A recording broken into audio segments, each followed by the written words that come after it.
There we have it. The group stage is completed. 33 matches down, some big surprises, plenty of drama, and a little bit of controversy sprinkled on top. Talking of controversial, we've got a couple of big names on the panel to controversially open the show today as we head into the quarterfinals. Moses and Fifth Lauren are alongside. I guess maybe not that controversial.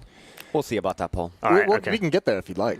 I would love that. Yeah. Bit of spice to Robin, spice it up today. That one's all you. Oh. You've been waiting all through the group stage. You've been preparing the whole group stages. No, I did say to drop that nice little F-bomb. Yeah, but Anders was the Anders was the first one to do that. So I'm safe. Yeah, Anders I'm not the first well one to have cursed. Yeah. I still haven't cursed. Absolutely. So let's reflect back on the groups before we look forward to the quarterfinals. I guess the pun intended big story that came out was the story of Big going through 3-0 alongside Gambit as well. Yeah, I mean, that was great. And they've impressed everyone. They've kind of overshot everyone's expectations. A lot of questions coming into this event, and then obviously the controversy you spoke of in the intro is the whole jump glitch. Well, they just proved that they can beat the best team in the world without using it. After all the agreements came out, they beat them on Inferno. And that's the next question that comes up for this big team is they played Inferno. That's how they got through the group stage. So how deep is their map pool going to go? But obviously a very, very cool playing style this team has brought out. I think they're one of the most exciting teams to watch at the moment. I mean, they even mentioned, right, that Inferno's not even their best map. They just started practicing it like a week ago, right? Who knows? I mean, that's a good thing. They have 6 other maps they might be able to play. We just don't know yet. Yeah, exactly. I mean, same with Gambit, right? I don't know if anyone was expecting Gambit to necessarily go 3-0 in the groups and reach the playoffs. So I think they also surprised quite a lot of people. Could have seen them getting out. They've always been, they've been pretty good in the BO1s and Legends at the last major as well. It's the series play where they've kind of struggled through things. So now it's also for them the next step. Can they take it?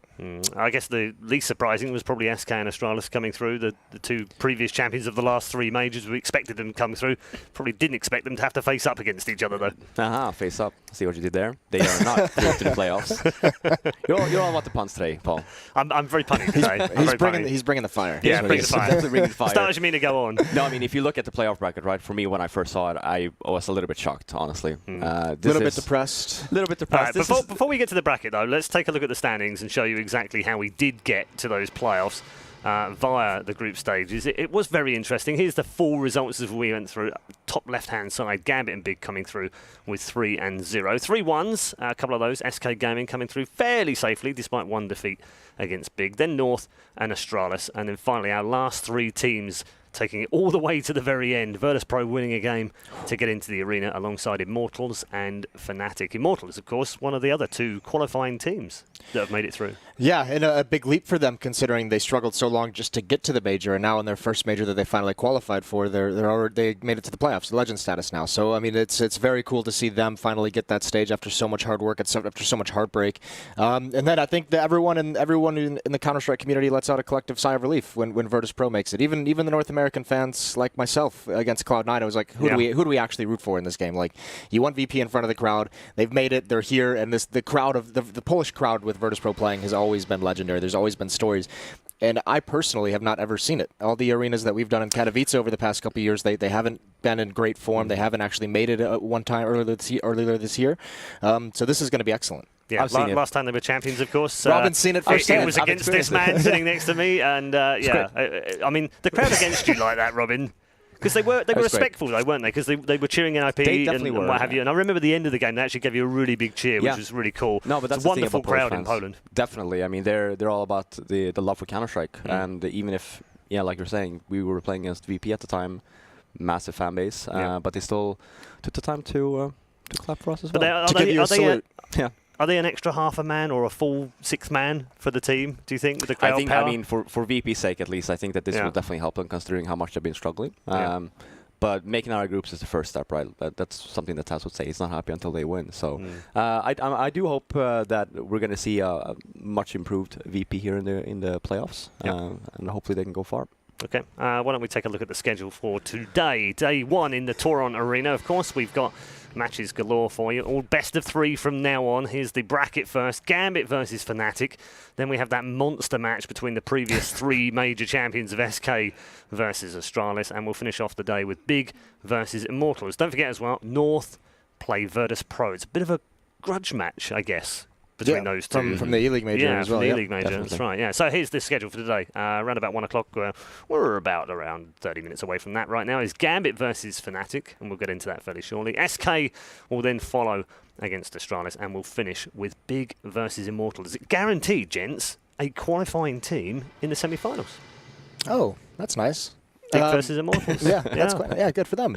Welcome to the show, Jason. Yeah, I know, right? Listen, let's get it all out in the air. The match that everyone's looking at today is SK Astralis. That basically could be a grand final, and if you look at that half of the bracket, whoever's coming out of that is going to be favored to make it to the grand final. So that's just huge, and they've produced some of the best matches that we have. So in a way, we're lucky to get it this early, but I mean, overall, you'd want to see that later on, right? You want to see that with the stakes a little bit higher. You want to see that with the trophy on the line. That's the matchup that everyone wanted coming into this major, is an SK Astralis or FaZe, if they had been here, to be in that grand final playing for the trophy.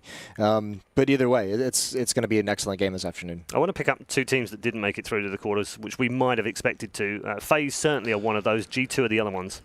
I mean, you can mention quite a few, right? Even Navi, Cloud9. I think we all had all four of these teams making it through to the playoffs. They even had mouse sports partially based on how they consistency and how they looked. But definitely, I mean, the talking point is definitely going to be FaZe, right? 0-3, they really win a single game. They didn't even play top 10 teams, essentially, right? They lost to Big, they lost to mouse sports, and lost to Flipside. These are not even teams that should be even remotely looking into losing against. Just a poor tournament. What do you put that down to? I put it down to, I mean, obviously I don't want to speculate on any internal issues, but there's got to be something where there's something going on internally that we don't know about. Also, I think part of it is just a situation where they are one of the teams that we know base things a little bit more on skill than they do on tactics. Like they let players have a lot of freedom, and there is a lot of variance in that kind of a playstyle. If everyone's coming in, I mean, we saw basically, I mean, not to throw them under the bus, but Kerrigan and Keo had very poor individual tournaments. Yeah. And if you have 2 of your 5 players having that level of a poor tournament, then it's going to be difficult to play that individual style where you're letting, especially considering Keo was one of their best players in some of these runs they've had in these deep into tournaments. So they were just missing some individual level. Whether you can chalk that up to maybe not great practice coming into it, and even if it was a lot of practice, just not efficient practice. But at the moment, it's just all speculation, right? We'll just have to wait to hear what they come out with. Yeah, okay. One of the positives of the group stages was Fnatic, though, Robin. What a run from your compatriots from Sweden. When you look back at the teams they played, you think, how the hell did they get out of the groups? Yeah, I mean, JW even said that, right? It feels like every tournament we've attended with a new lineup, we just end up playing against the best teams. And they themselves feel like we've been playing great. It's just, what can you do, you know? Like, these are matches that you tend to see in semifinals and possibly even finals, but you end up playing them in groups, and especially now with the Swiss system, right? We saw this tournament as well. This is, I mean, it's just good on Fnatic, right? I feel like they've been playing really, really good Counter-Strike throughout the group stages, and especially if you look at the teams that they were playing, it's very surprising. Yeah, it's actually unreal. G2, Navi, Astralis, Virtus.pro, and then Flipside was their opening game that they won. But, I mean, those 4 teams, that's an intense, that's running the gauntlet through the Swiss system. And the cool thing about it as well, we saw them play Nuke against Astralis, which is 16-14. Yeah, that was the second time this lineup has played Nuke together on LAN in a tournament environment. They played, 4 or 5 different maps as well throughout their run. They played Mirage twice, and everything else was a different map each time. So showing that they put in some work, and all the conversation that they've had, and we talked to them after one of their wins, was that boot camp leading into it. They've always been famous for never boot camping, and this was the first time JW even said it coming in. He's like, yeah, we just felt like we needed it, and like we had to try everything. Something wasn't clicking, and so he said we just have to try it. And obviously it's producing results for him here. Absolutely. Going to get more from both of you in just a moment, but no opening of a match, and a tournament would be complete without opening it officially. So let's do that right now. For many, to see is to believe. For some, to have faith is to see what others don't. The discipline of the champion. The potential of the underdog. The courage of the dark horse. These are the building blocks of legends. Over the next 3 days, games will turn into battles on the stage of the Toran Arena. Not everybody will see them like that, but then again, they don't have to. The future does not need an invitation. It is there for those who chose to acknowledge it, those who chose to believe.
Welcome to the PGL Major Krakow 2017.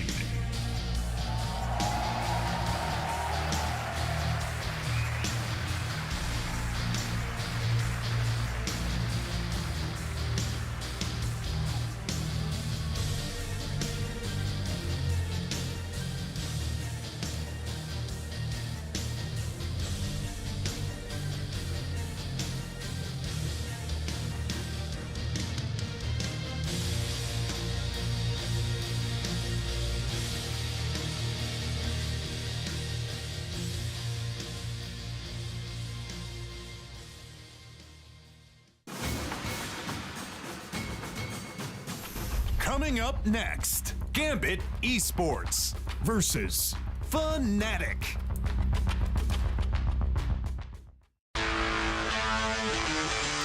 Rise up and face the demon. Rise up and face your fear. Rise up and face the devil. Rise up. Next matchup, casted by James and DDK. Rise up and face your fear. Okay, right, well, God, blimey, there we go. We're officially open and up and running for the quarterfinals then. Caught me a little bit by surprise there. James and DDK, of course, we'll get them in the commentary booth very shortly, but we've still got plenty to discuss for our opening matchup. We're back with Moses and Fifth Laren at the panel. It's Gambit versus Fnatic. Can we just talk about that video a little bit, real quick? Can we? Shall we? I wasn't sure whether we should or not. Which one? The James and Dan video? Yeah, definitely. It was good, It's wasn't kind it? of cool. It was. I like that. I like that. That's what was super I like cool. that. Dan and So- his trademark shorts. Looking classy as always. Yep. You never see the bottom half of casters anymore, though. No, so you don't. never quite know what they've got on, or indeed if they have anything They've got on. it easy, don't they, Paul? They I mean, have. people don't know what we have on. And Let's not go there. Let's Exactly. get back to the match. Gambit versus Fnatic, Moses. Yeah, I mean, with Gambit, I would love. I always look at this team and think it's so exciting having Zeus in this team as an in-game leader and Hobbit as like this guy who's shown so much potential and shown so much growth. But the ridiculous thing is that Adren has been just unbelievable at this event. In their 3 wins, he's got 80 kills across the 3 matches. That's like 26 or 27 per match average, and it's something insane that we're seeing out of this guy. Level of consistency, like we've known he's had it in him, but it took for him a while. It feels in CS:GO for him to get to this point, but now that he's here, he just hasn't let go of it, and he's just been a dominant force for Yeah, Gambit. interestingly as well, Robin. #1 rated player right now on HLTV's rating. yeah, and you would never guess ahead that, of right? Cold Zero, which when you look at what he's done so far, you go, how is that possible? Yeah. It's unreal. Yeah. No, he's been playing lights out, definitely. I mean, massive part of why Gambit is here. Went 3-0 and into the playoffs versus All right, Fnatic. we're going to take a look at the Gambit lineup right now, and it includes this monster right now who's having an absolute tournament of his lifetime, which is Adren. We've also got the legendary Zeus in here as well, but I want to focus a little bit on Hobbit because he's also been really playing well and crucial moments throughout all of the matches. I mean, when they first brought him in, right, he was just on loan from, I can't remember the team, it was Tengri. Yeah, Yeah, Tengri. And then, just such great player, so they just ended up like that. We want to keep him, and I think that's definitely paid off, and especially with the with Zeus, for example, right? I think that he does a really good job when making sure that Hobby gets a lot of space to do what he does best. Hobbit was the player with the biggest jump when they finally made it onto the international conversation by winning DreamHack winner last year, right at the end of last year, against tier 2 opposition, fair play, but he was the one that kind of put them in the map, put them back into that conversation, and they just kept improving. But if you look at this region in general, I mean, you look at a guy like Electronic, and now Hobbit's here as well. They just have so many young talent, and he's got so much skill. And then you add him with Zeus, an in-game leader who can teach him how to play, give him some tips, just something that he can calm a new player down when he's in these kind of intense situations. And it's a recipe for success, and it's showing with Gambit. We're going to talk about Fnatic in just a moment as well, but why don't we focus a little bit more on a man who is at the top of the HLTV ratings right now. He's having the tournament of his life. This is Adren.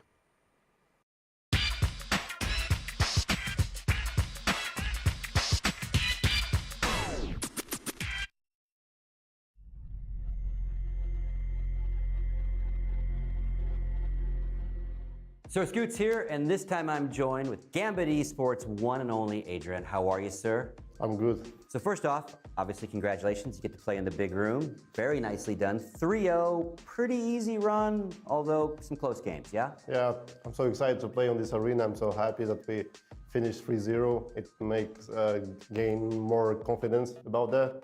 So I feel good now. So let's talk a little about you. Not a new player to Counter-Strike. You started 2003, 2004, played a bunch of 1.6. Then you're one of the guys that actually did transfer into Source for a little while.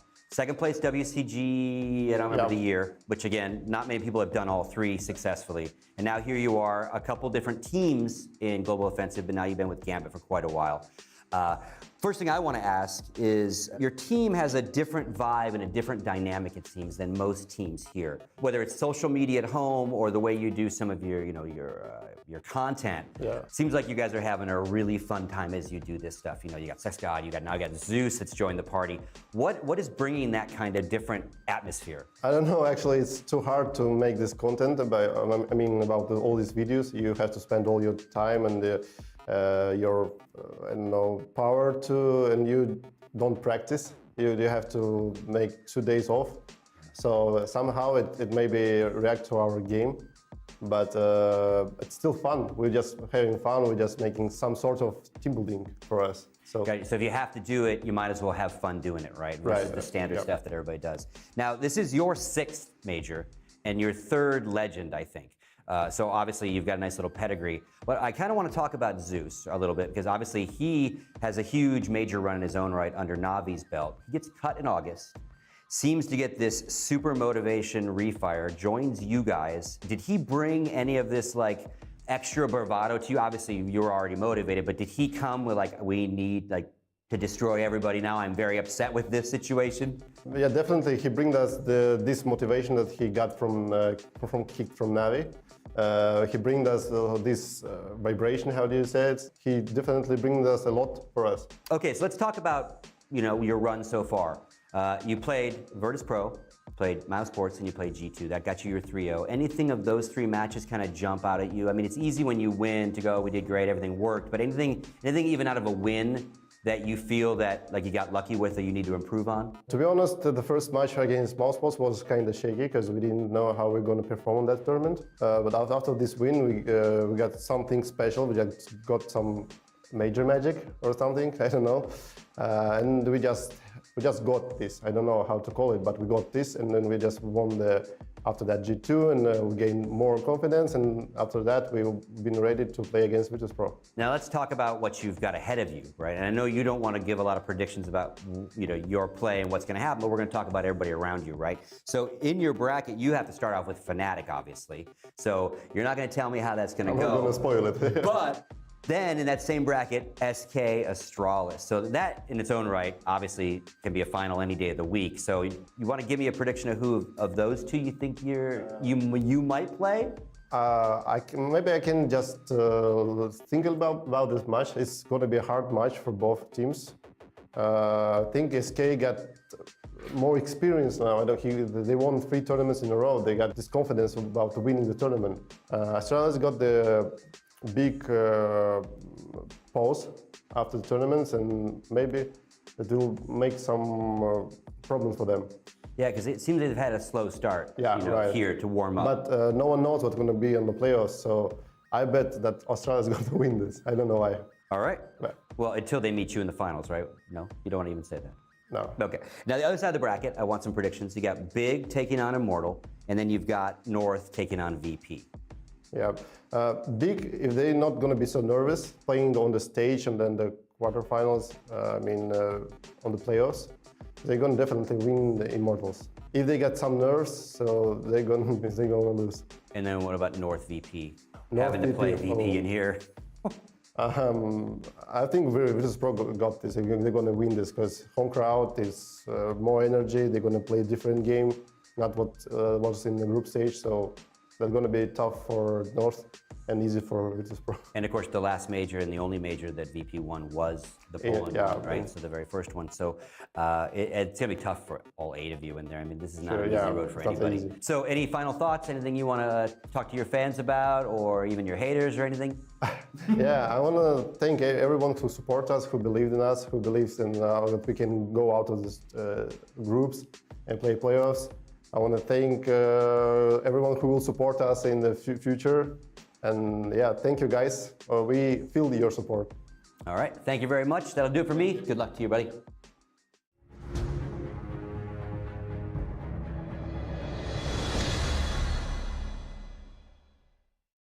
the #1 rated player so far here at the Major from the group stages, heading into his 7th knockout of the Major Series. Of course, we're in our 11th here right now, and the other man alongside him, the team captain, is heading into his 11th Major and is 9th in a row of reaching the top 8, and Na'Vi aren't. So I guess he's kind of got his revenge in some sort of ways, whether he wanted it or not. It's happened. I mean, definitely, right? I mean, when he ended up getting kicked from Na'Vi, my main concern first for Na'Vi is that they don't have any game leader anymore, and this is one of the guys that's just been in the scene for so long, accomplished so much within even 1.6 and CS:GO.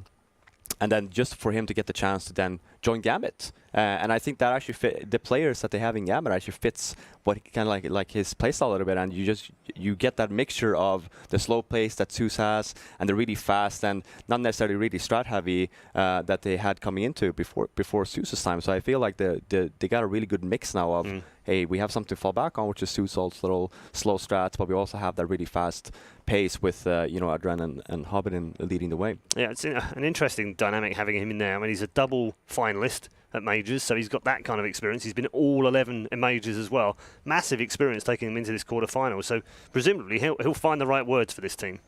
Yeah, absolutely. And I mean, you can just see the way that Na'Vi has crumbled since he left, and the way that Gambit has kind of stepped up since he joined. You can just see like that's such an impressive thing to do as an in-game leader. And it just shows you how important it is to have one of those guys in your team. And when teams are missing it, it's very, very apparent. But he's obviously got this team on the right track. It helps when you have guys like Adren, not just like the kills he's getting, but like the fact that Adren is so experienced. He doesn't make a lot of mistakes in his game. Very fundamentally sound. So when you have guys like that to add in, you have a lot of tools to work with, and that's got to be lovely for him. Yeah, he's definitely enjoying life. The other boys that are enjoying life right now are Fnatic, our other quarterfinalists. They match up quite well against this team. We've already talked at the top of the show, Robin, about how difficult their run through the group stage was. And I remember JW in an interview, I think it was day 2 or 3, he said, if we can get to the playoffs, we're a better team. Why do you think that is? It's just a best of 3 mentality, right? I feel like because Fnatic's map pool is actually quite deep, and we even saw that just the fact that they ended up playing Nuke versus Astralis, a map that for me I thought was going to be super one-sided, but just. But you also wanted them to play Nuke. I did. I feel like they have really good players for a map like Nuke. You have a lot of individual plays, really quick rotations. It really fits their playstyle essentially. So that's why I was always so surprised that they never really played it. But then obviously they picked out. They lost still, but it was a good loss. A good loss, as good as you can have. Yeah, as a loss. The best loss you can get. Yeah. I think the cool thing with this team is, I think part of the reason why JW said, if we make it out of groups, we make it into the playoffs, you'll see a better Fnatic than you've ever seen. I mean, obviously a little bit of that is a touch of bravado in there, just to kind of pump himself up and everything. But I think since this lineup has gotten back together and not getting out of groups, I think that's like a lot of pressure and a lot of stress on your shoulders. A team that was once like the most unbeatable lineup that we've ever seen in CS:GO. Some of the runs that they had, 7 tournament wins in a row at one point. Once you get bogged down by not getting out of groups, that's really, really tough to get over after you've had all that success. So the fact that they've finally done it, I think this is where a lot of that pressure goes away. You see the Flusha quote he gives at interview where it's like, our goal is to do something stupid, but do it with confidence, do something stupid with confidence. And like, if those plays are going to come out, if Flush is going to be back winning clutches the way he was, JW's had a phenomenal tournament so far. You're starting to see some of these tools that made them so dangerous come back to life. And then all of a sudden, this does become a brand new team. Yeah, absolutely. One of the other key parts of this team, of course, is a man who has been at the top for many years, but has not had the best of 2017 so far. Looking to have a big major is Olof Meister, and Sir Scoots once more grilled him.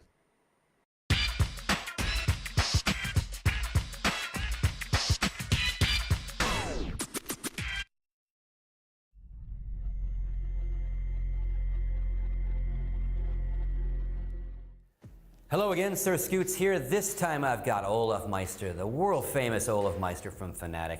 How are you, buddy? I'm very good. How are you? I'm doing good. Usually, last time I interviewed you, I think it was a couple years ago, kind of a different Fnatic, a different era. You guys were rocking and rolling. You've had these ups and downs.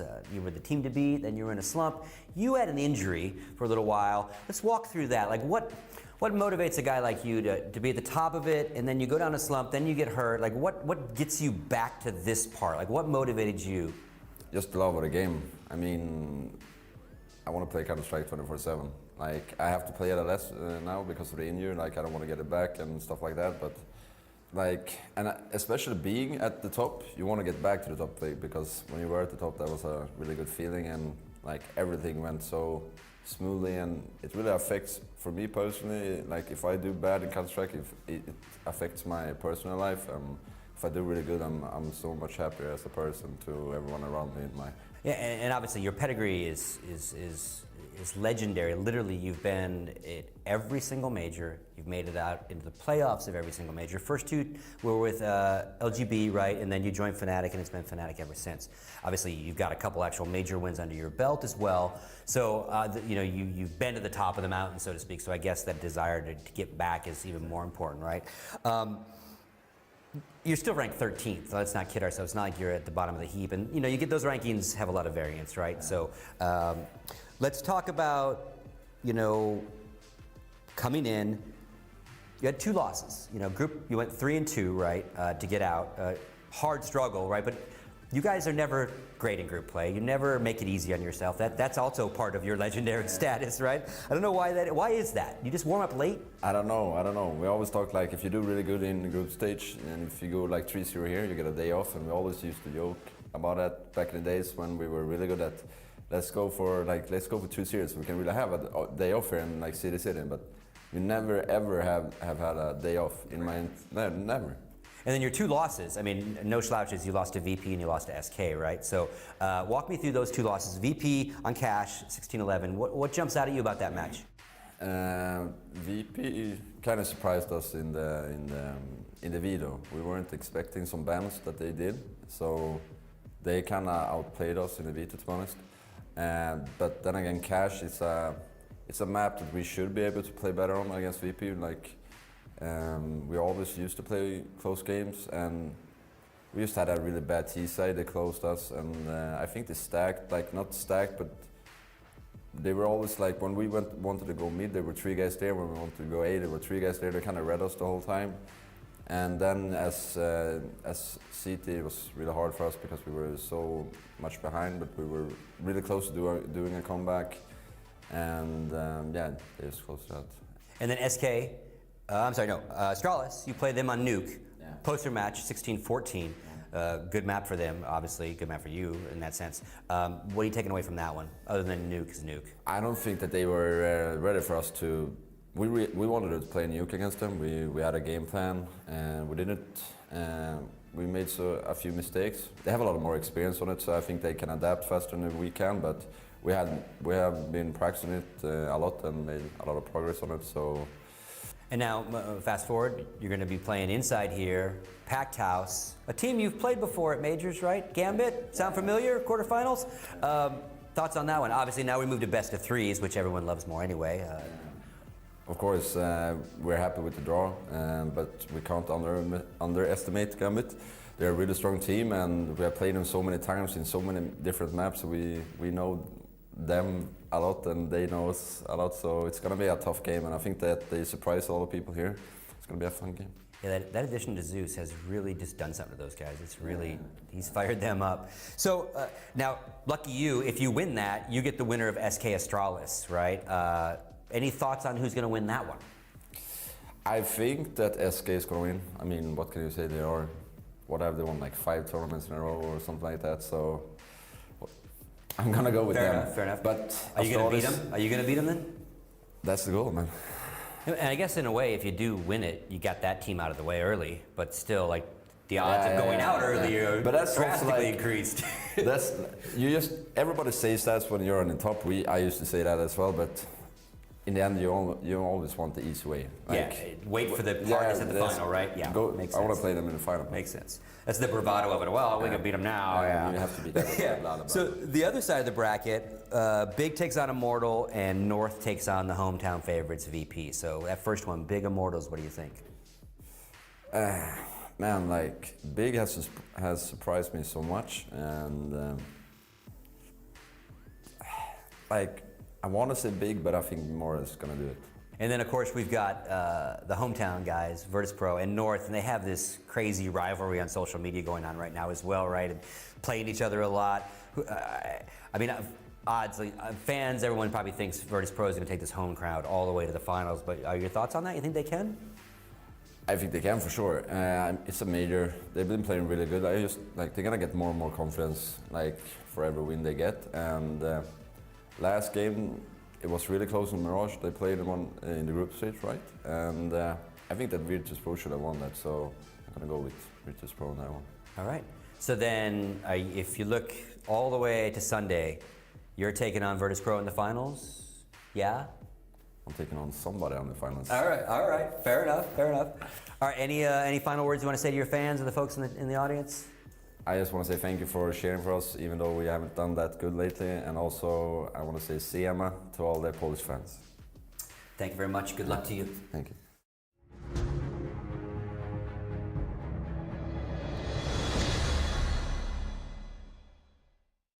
One of the legendary players in Counter-Strike Global Offensive, Olof Meister, talking to Sir Scoots there, a man who has been every single playoff along the way. It doesn't matter where he's playing well or badly, always finds a way to get to that top 8. And also, gents, it's the 3rd consecutive major they faced Gambit in the quarterfinals. That's quite surprising. Yeah, I mean, it's just, you also look at the last major, different Fnatic lineup. They had a couple other guys in there. So, yeah. Cool little story there, but I don't think it's going to mean a whole lot, especially considering I think this Gambit as well is the first time we've seen Gambit look dangerous in series play, in the best of threes. That's where they've always kind of stumbled in the past. But this one, if you have Adren playing in this way, if you have this team now feeling confident, because even they had a boot camp before this event where, because they didn't go to Cologne, where they said things weren't going well. They actually said that the boot camp was almost a little bit of a disaster. They were losing everything. And it is funny how that works. There are tournaments where you go into it losing everything. Everything's gone wrong in practice. You just get destroyed by everyone online, and then for whatever reason, it all clicks, it all works at the actual event itself. So I think that's what they're experiencing a little bit here. This team is a legendary team, Robin. It has incredible lineup with the 4 that they've got, all previous winners, either won twice or they've won 3 times. Dennis is the man that hasn't won one yet. Do you think the burning desire will show through here? No, I mean, definitely. And when we were doing the rundown yesterday versus Fnatic, I mean, Dennis for me is he wins you pistol rounds, right? And when you win pistol rounds, on his own, and when you win pistol rounds, then you tend to win games. So I can definitely see him being really hungry into getting his major win as well. All right, we're going to get more from you in just a moment, but I'm hearing the teams are ready backstage. So, ladies and gentlemen, at home, wherever you're tuned in around the world, and here in the Toron Arena, here's your teams.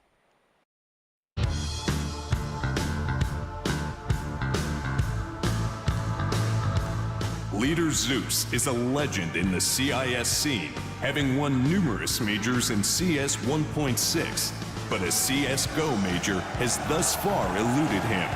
Following his dismissal from Na'Vi, the team he founded, the king of slow-paced CS, is looking to bring his band of misfits to a deep finish. Youngsters Hobbit and Mao are steadied by the rock-solid consistency of Adrian. And this team is never one to be trifled with. Welcome on stage, Gambit Esports.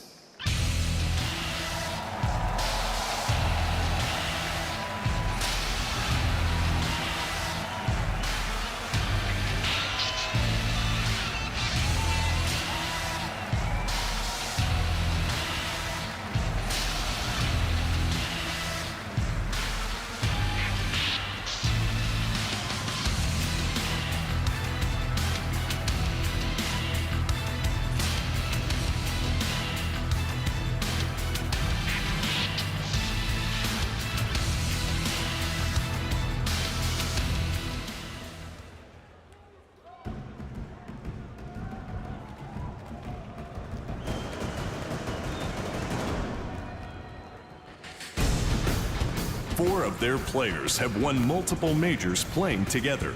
JW and Flusha are the game's most decorated names. Olaf and Krims are the best duo in history.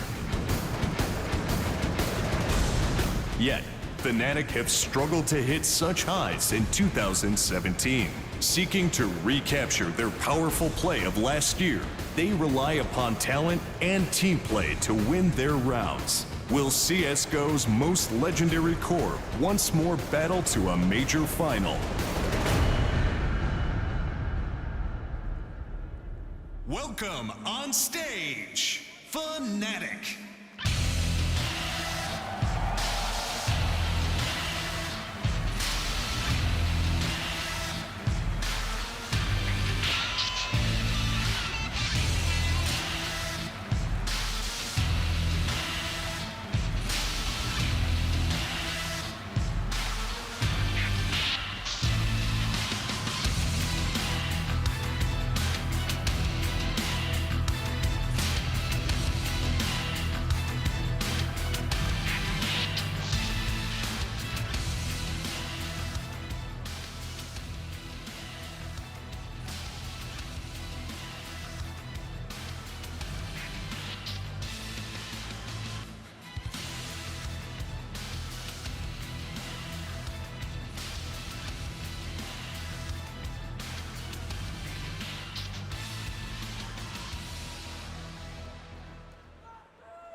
Okay, we're hoping for more coordination during the game, has to be said, but the gents will find their way to their booths eventually. Slightly confusing because it is, of course, opposite the other side of the booth, so they'll get there eventually.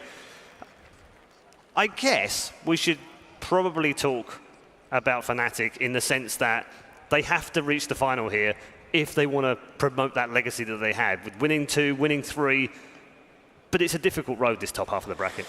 Yeah, obviously the stretch of having to go through SK or Astralis is a big deal, but even more so, I mean, just getting there for this team would be huge at this point with everything that they've kind of gone through and all the struggles they've gone through. Just arriving at the finals would be phenomenal. I think it'd be sick if this was like the Fnatic that just for some reason just showed up like the old school Fnatic and just won the whole thing. I think it'd be great, but that next matchup, right? If they do happen to get through this one, that next matchup is going to be tough. That's going to be the roadblock. Yeah, SK versus Astralis in the same side of the bracket as these two. On the other hand, Gambit have a little bit of a curse to break here, Robin. We all know they come to an end eventually. Is this third time the charm? I mean, possibly. The way they've been playing, yeah, they have all the tools to make it further than quarters, but stopping them might also be a very dangerous Fnatic. A Fnatic that's been just very good throughout this group stages. A Fnatic that we really haven't seen at all this year. Why do you think that is? Magic? No, I think it's a little bit of both. I think that, I mean, the biggest thing that they were saying, especially with their playstyle, is mostly individual play, and then with that comes you need good communication and you need good teamwork. And we've seen just small little things that Fnatic tends to do, and especially during their prime, just stuff that people aren't necessarily thinking of, and it's like really small things where an example on Mirage, for example, Offmice comes up a ramp, he shoots once to just lure it was actually Simple, he was luring Simple to watch a ramp, and then Fnatic have 2 players from Palace just insta-peeking, and then Simple is always watching a ramp. It's just very, very small things. The Fnatic has always been really good at inventing, essentially, and that's what makes them so deadly, and that with that, like I said, comes communication, and so far this tournament, they did say that was their main thing they had to work on. I definitely feel that they have improved drastically on that. Is the problem also related to the fact that the teams in this kind of maybe 4 down to maybe 25 in the world are much closer than they've ever been before? Sure. I mean, in the sense that if you have a bad day, you're going to get beat by most of those teams. We're starting to see more of those teams kind of do upsets in like the BO1s, right? And I think this is a Fnatic that we could have seen for the past 2 months, but I mean, there is a lot of truth to what JW said, where we get a little unlucky in some of the draws that they've had. I mean, they've been unlucky in the sense that they've won the games that they need to win in the past, and like a team like SK will get upset, or a team like Astralis will get upset, and then they end up having to face them to make it out of the groups, or be in some tiebreaker with SK and Envy at EPL finals. So it doesn't always in this system come down to, in some of these group stage systems, it doesn't always come down to how you win. It also matters who else is losing and who you're going to match up with at the end, and they've gotten unfortunate in that sense. So I think this is a Fnatic that we could have seen if they'd made it out of group stage in the past. I think if that pressure was removed a little bit ago, we could have seen like a very, very dangerous Fnatic coming into this major, and I think now we're just finally getting it. JW's had a good tournament so far, Robin. Important player as ever, but is he the one that you want to see step up on a regular basis? Do you want to see some of the other guys, some of the big guns coming out and firing? We talked about Dennis's prowess in pistol rounds, for instance, but do you want to see more from the rest of the team? I mean, their best player statistically for all the majors has always been Flusha. So it's Flusha that you're kind of looking into here. Hope that he's going to show up a little bit more in the playoffs. He did have some nice rounds, some nice clutches, and then the guy in the video of Meister with Scott, best player in the world back in 2015. Yeah. He was just so good individually. Just the fact that it's like, just opens up maps like training. We just run our T connector and you just kill people, and that's kind of like what we compare him to Cold Sarah to this day, right? It's like Cold Sarah is so dominant, and that's exactly what Olfmeister was back in 2015. Why is he not there now? It's unrealistic, I think, to imagine that he's going to be able to keep up that level. I mean, the tough thing was he was so good that we even said that this Fnatic team, no matter how much they were winning, no matter what event it was, like the conversation was always like, if Olaf ever just drops off even a little bit, like this team is going to be in trouble. And like we see it when he had the injury, he fell off, and so did Fnatic, and they struggled to get back to that level. But if you weren't watching Counter-Strike in 2015, you missed a treat, because the Olaf even does things that Cold Zera doesn't do right now. I mean, this is a guy where entire tactics were based on him. Like, think Cobble. When Cobble first came out, teams like really didn't really know how to play it when like in some of the later iterations. And Fnatic just figured out just send Olaf over to platform, and he's going to get you 2 kills like pretty much like clockwork every single round. He's going to go, and no one could beat him. No one could outduel him. No one could outthink him in that kind of scenario. I mean, there was even an event Flusha gave a post-game interview after a win, and he's like, yeah, we just gave a timeout, and we just said, Olaf, go kill people for us. Just go win us the game. Like that was their entire conversation during a timeout, and he went and did it. So it's just like this guy. If anyone is going to get back to that level, I think Olaf would be the biggest tree we could have. But obviously, you can't go wrong saying any name on that team. Yeah, sure. Hearing that we're moving towards the Map Vitosis players getting their final settings together, so we do have a little bit of time to fill in. Robin, it's the ideal opportunity to talk about when you played against these guys. What was it like playing? I mean, it was 2014-15. You had some of those matches against Olaf where he just went absolutely bonkers. No, he definitely did. How do you cope with a team when they do stuff like that? It's really difficult, right? It's just even if you have you think you might have a really good idea on what they're doing, and one great example is JW, the way that his playstyle is. It's very random. When you watch the game, especially back in the day, you just felt that he played stupid. That was the mindset. It was just like he plays so stupid. But he did it with confidence. But he makes it work. Right. Just random push, especially we see he's still notorious from that to this day with pushing, buying mag 7s, sawed-off shotguns, and just dropping everywhere and just playing really random. And even if you know what's going to happen, it's still extremely hard to play against. Yeah. And when you have that. So if JW plays well, and especially for this tournament, it does open up quite a lot of space, right? For players like Olaf Meister. Krims, for me, back in 2015, he was the guy who essentially made this whole the best single player to hold bomb sites, for example, on Inferno. Yeah. Like just the fact that it's like didn't necessarily get a lot of kills, but just the fact that he kept on staying alive, he kept on delaying the push, so his teammates can come in and just save him. And that was something that during that era was really difficult to do, mainly because of the overpoweredness of flashes and Molotovs. You can't really play just a solo on a person's side anymore. It was really difficult, and he kind of brought that back. I can hear a tinge of annoyance in your voice as well, which means that you've suffered at the hands of Krims on bomb sites. This lineup I've actually never lost to, so I'm quite okay with that. That was the first. Really? Yeah, I think so. All right. I mean, did you play this lineup? Yeah, their first lineup ever in ESL 1 Cologne, 2014. the major. Yeah. Nice. Played him in the final, never lost. But I might be very So you're incorrect. what, 1-0? But he retired straight afterwards, Mike. Just like, that's it, I'm done. Yeah. I've Going out on top, achievement ticked off. Yeah.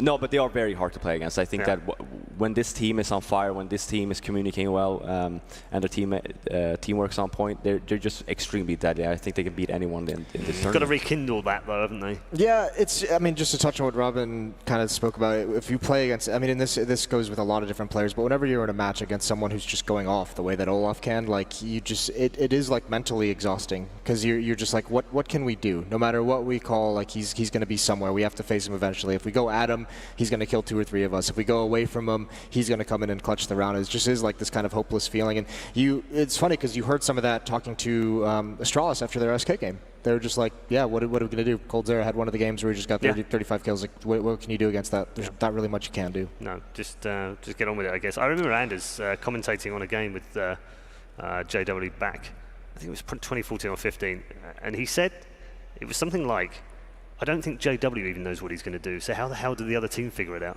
He's like the master of that. And I mean, back in the earlier days before the op nerf, and this is a long time ago, he was just unbeatable in that sense. And this is a team that like has all these good players, but if you look at the way their styles kind of fit together, it's interesting because not a lot of teams can make this work.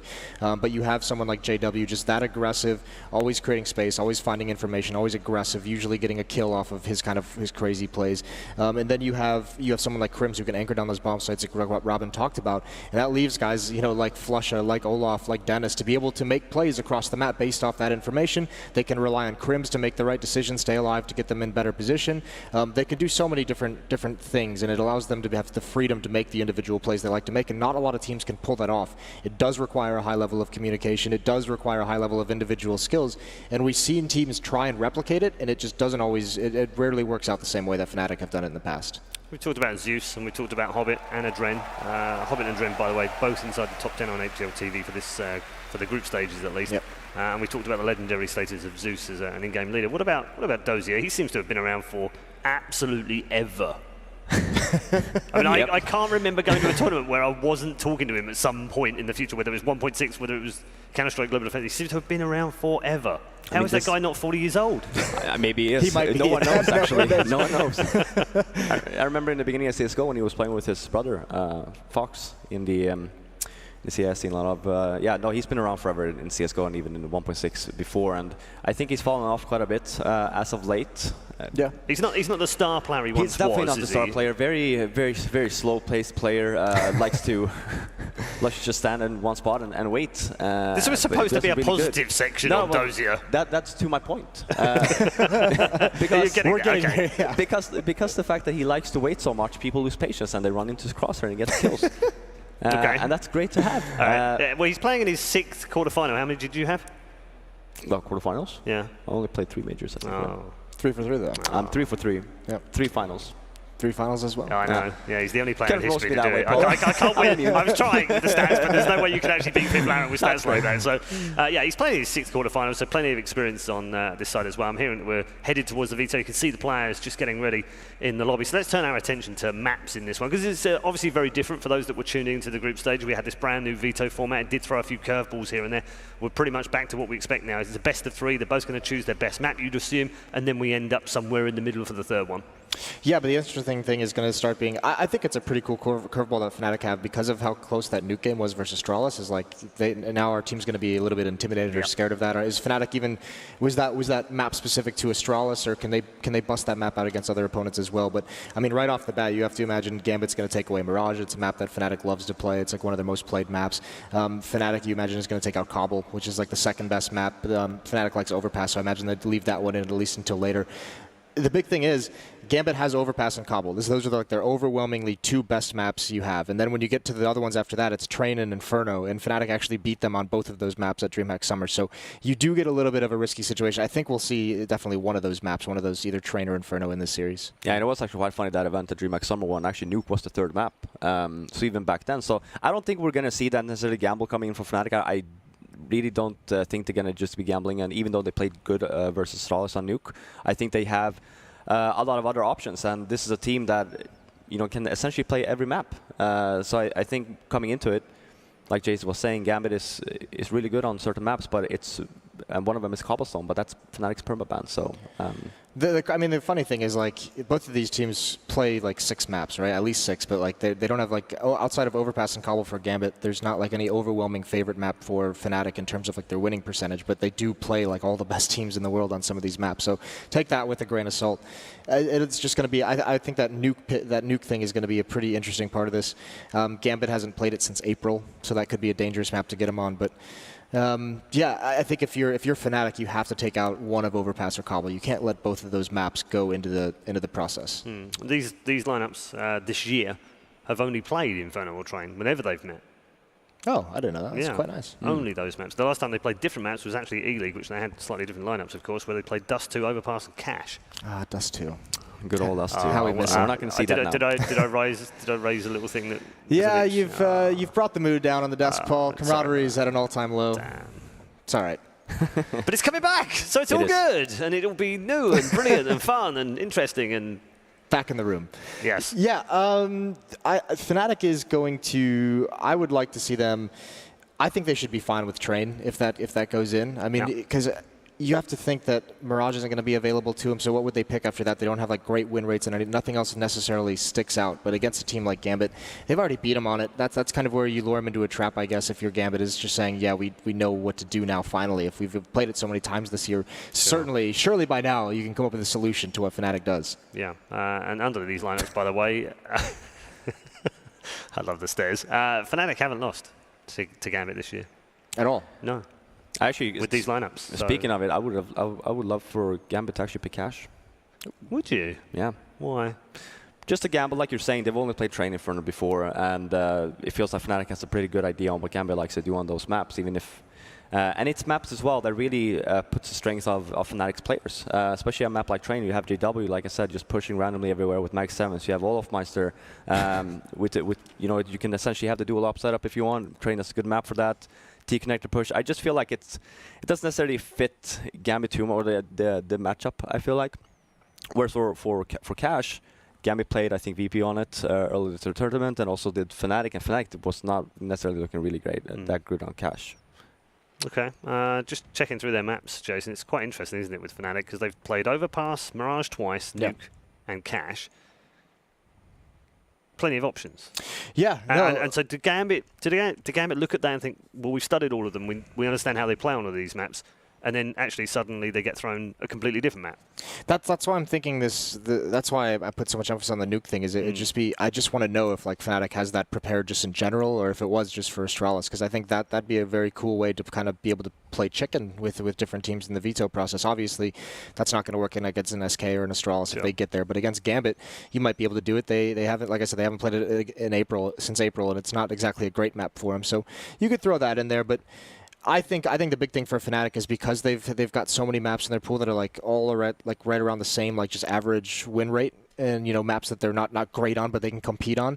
I think you have to take away just the best maps. I think that's their goal. You're going to get at least one with this veto process, right? You have to be able to take out Overpass or Cobble, and I think Fnatic is just going to be much more confident, obviously, on Overpass. They barely even play Cobble these days. There was a question I had on social media a couple of days ago, which we didn't manage to get to, which was, why is Inferno so popular at majors? It is the most played map in history. It's also been the most played map here. Why is that? Explain why. It's just a very balanced map. I feel like it's always been. It's one of those maps where it's like, especially with this system, it doesn't necessarily matter if you start CT or T side, and that's one thing that you go back to, especially in best of one games, where it's like, well, the veto process works, and then you end up picking, and you end up playing whatever side that your opponents pick, right? Whereas for Inferno, it doesn't really matter. You can start T, you can start CT. It's a very well-balanced map. That's why you also, in the early stages of CSGO, you also saw a lot of Dust 2. Mainly for that reason, because do you really want to gamble and do a best of one on Train, for example, start T side, don't get a lot of rounds, or even Nuke? It's a very whereas those are more suitable for best of 3 games. Yeah, and also I think it even could be a bit simpler than that, in just the sense that it's just a fun map to play. Players like playing on it, and players like fun. Yeah, players enjoy having fun. Amazing. Who would have thought? Also, if you like, a lot of these players that we have in the professional scene, I mean, we're certainly getting some newer and some younger ones, but a lot of like the older guys, a lot of the guys who have been around for a while, like Inferno has always been a classic map in Counter-Strike. Like you always remember watching like some big tournaments on Inferno, like huge matches on Inferno. So not only is it fun to play, but there is like that feeling that, if you play Counter-Strike and you've been around for years, you had to have gotten good at playing on Inferno. So I mean, it's a map that pretty much every player is going to have a pretty decent amount of knowledge on, and a pretty comfortable feeling on. Most played map here at the PGL Major, rather than all time, is actually Train. Yeah. Yeah. That's a little crazy to me. I wouldn't have expected that one, but we've been seeing it come back. I think a lot of teams are starting to like that as well. It's another one of those maps where I remember when Cobble was like a very popular, I think it was around like MLG Columbus, that Cobble was played so much in the group stages, just because it was it's a map where we talk about all the time when Cobble comes up, is you can't do a whole lot of aggression on the CT side. It is a map that limits that. So if you're going into a group stage and you just want to be safe, Train's another similar map. You can do CT aggression, but for the most part, Ts can just sit back, and if all goes wrong, if they're getting destroyed, if they're down 8-0, if everything's going to hell, you can just sit back for 30 seconds. You can be safe. You can just watch for pushes and then execute something and just pray it works. So there's a little bit of safety in that sense in the group stages. Yeah, I do remember that. I think the Twitch chat went crazy because they were calling it Counter-Strike Cobble Offensive. Yeah. Well, everyone was loving the Dragon Lords, right? Absolutely. They like the drops, that's for sure. I've just sparked Twitch chat. Sorry, mods. They go mad right now. I can see it. Also, Mirage and Inferno second most. You'd kind of expect that, wouldn't you, with the map pool that we have? But do you think it will switch around now we're into the best of 3s? Because playing so much of the Train and Inferno, teams will then know how the other teams are playing, so then maybe they want to move away from those. No, I mean, definitely. And on top of that, you only get one ban in the beginning, right? So we will definitely see a lot more variety, I'd say, in the playoffs compared to what we saw in groups, and especially now as well, where we don't have... I feel like that's why we always had the randomizer first, because then you got a lot more... You missed the randomizer. You like the randomizer. I do like the randomizer. He's a heathen. He likes the randomizer. I liked it, Listen, I think we should just get the coin flips back. Yeah, maybe we can just... we can start that up again. Yeah, that's fine. That's fine. No, but I think we're just going to see a much larger spread here of maps. Whereas teams just tend to have one permaban, and that's obviously one that we're not going to see, but everything else I think is just up for grabs. This is where, now that we're in the playoffs of the major, this is where you bring out all the tricks that you may have worked on that you haven't shown quite yet in the group stage. You know, you might have been holding some things back. You know, maybe not for Fnatic, considering they were in that kind of do or die moment in the last match. It was either qualify or go out, so might as well bring it out then just to make sure. But someone like Gambit, certainly, if they've worked on anything, and also this is where if you've worked on like a hidden map, to like, you know, like a nuke, for instance, that they busted against Astralis, but just as an example, if there's a map that you don't normally play in your pool and you've worked on it specifically for this situation, it's these matches right here. It's the playoff matches, it's the bracket matches that you bust one of those out and you try and confuse or catch your opponents off guard. So I'm expecting some craziness from a couple of the teams in these quarterfinals. Okay, I want to ask you, as a man who's played in 3 majors, been in the finals of those majors as well, what is it like as a player? Try and explain to the people watching at home who perhaps haven't been to a major, haven't experienced it themselves. What is it like going out on a big stage in front of people like this, trying to block that out, trying to focus on all the things that you've practiced the day before, trying to go through all the things the in-game leader's been telling you, and focusing on what maps you're going to be playing, and trying to actually hit the shots as well? What's it like? What's the pressure like? No, I mean, definitely pressure, right? That's why I've actually always wanted the players to have like the heart rate monitors that you see during clutches, right? Because it's not necessarily during the clutch you're going to be nervous. It's right after, right? It's the tension that builds up. It's the adrenaline that builds up. And playing in front of thousands of people, here it's going to be, I think, 15,000. It's just a great feeling overall, right? And did you get nervous though before you? Did you have like that moment before you went into the booth, or even just before the match, or as soon as the first round starts? When did it happen for you? You didn't necessarily get nervous per se, even during games. It would obviously be if you're not necessarily playing well, or if it's a match point for the other team, and you try and then you get a little bit nervous, right? But I think as for everyone else, this is what they do, right? This is what they do on a daily basis, and they. But is it like that at a major? Does it not have a slightly different feel to it? Listen, when you make 3 finals in a row, it's just majors boring. just get boring to you, don't they, Robin? They do. They do. It's just can we just skip all the games? Just put me in the finals. So, you know. Did anyone on your team get nervous? Was there anyone in particular? Because you all seem quite chilled all the time. I think the interesting thing is I know a lot of players get nervous during pistol rounds, like the very first pistol round, and then once the game goes live, they kind of forget about it. Yeah, because you can zone in then, can't you? You kind of like, your vision narrows to the screen and you kind of forget that you're even in a booth and there's even people there. Right. And the other crazy thing is winning a clutch. Like if you win a one-on-one and your adrenaline gets pumping, that usually like initiates some nerves for like 20 seconds, and you have to calm those down. As the clutch winning is always that got me all the time. Yeah. Did you have moments like literally where your hands were shaking, so your mouse movement was slightly different, or was it not that excessive? No, I don't think it ever gets that excessive. Have been some players like that. Oh, I never had to worry about the shaking hands thing. No. Steady as she goes. Steady. Yep. Steady as she goes. Yeah. Robin, were you shaky hand, sweaty palms? Never. Any of these things? I mean, after clutches, when the adrenaline is pumping. I mean, heck, I could use the timer right after those. You know, did that happen? I'm not that young anymore. You know, I need a breather. Did that happen often, or? No, I mean it definitely did, especially during big matches, right? You do win in a really important clutch. I just meant whether you clutch much. That was all. I do. Second. Saving the world one defuse at a time. I'm trying to burn him. I just can't burn him. Like, how do you burn a man who's been in three major finals? 9:44. That's fine. You know, that's all good. It was coming next. In front of this Polish crowd as well. Exactly. I've experienced. That's what I said. I experienced having flashbacks. Have you gone through the video with him? Has he dissected it for you? What video? The 944 video? Oh, no. I haven't got there. Get him to do that for you in the break. It's a terrific experience. It is. Robin basically breaks down where he was 44 times unlucky. We have the vetoes incoming, and Gambit are first. They've banned out Mirage, which we kind of expected, and Fnatic have gotten rid of Cash. Yeah, and that's why I said Gambit should have picked Cash. Yeah. Fnatic, they're so smart. We are going to see a cobblestone pick here, though, for Gambit, I believe. It'll be Cobblestone or Overpass. I imagine it'd be Cobblestone just because Fnatic doesn't play it. So I think that's actually the big risk, right? Because Cash isn't exactly a great Gambit map at the moment. Train. Okay, so Gambit go with Train. This is all over the place. This is throw crazy. the notes out, boys. Because Fnatic are going to be fine with that. No, but I mean, Train is a map that Gambit's actually been very good on. I think they're coming into the major. They were 4-1 in their past 2 events, and I think that actually goes to 5-1 considering they beat Virtus Pro on it. So they're going to be feeling very confident. It's going to be a straight-out rematch here from DreamHack Summer. We could even potentially then see Newcastle the third. Yep. These are the only 2 maps these 2 teams have played this year. When they played each other. It's the only 2 maps. So they're just very happy with these. Yeah. It's just very sour. They've decided. No one taking any risks. A gentleman's agreement to pick all the same maps. That is very curious. Why Gambit wouldn't go towards Cobble or Overpass, considering they're so good on them? Yeah. Is this just comfort for each team? Could be. Yeah, it very well could be. I mean, Fnatic out Cobble finally coming through here. That's good from them. They haven't played that map, so I mean, I'm surprised they even floated out this far. Obviously. Yeah, same and here as well. I'd go for Overpass if I'm Gambit. I know Fnatic's better on it, but I mean, you have to trust in your own Overpass at a certain point, right? Ooh, yeah, they picked Overpass. Okay. That's a sick third map as well, if it gets to that. I mean, you know, Fnatic showing some good things on it, but obviously, I mean, that's just kind of the brawl map, and that just means there's no huge favorite. And I guess they just looked at that. They look at Nuke, and they just say, we don't even want to mess with it. That's more of a comfort pit as Gambit just saying, we're going to make sure that we're good on whichever map is the decider if we get to 3.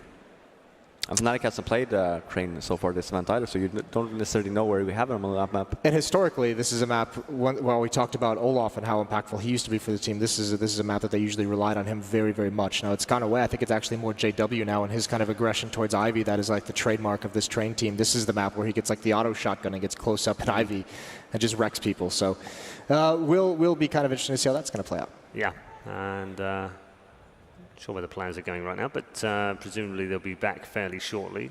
We know the maps now. I guess gives you a chance to be able to tell us and tell the world where you think this quarterfinal is going to go. I feel like Do you want a coin? No, I mean, I feel like Gambit should have gambled here a little bit. I feel like it's a little bit safe picks, especially knowing for their sake that they haven't really beaten Fnatic on these maps. So I think it's Fnatic are more than happy with how this veto went. It's a third one Overpass. Yeah, it could be a little bit dangerous if it goes to all 3 maps. But Train Inferno initially, I think Gambit's going to have a really tough time.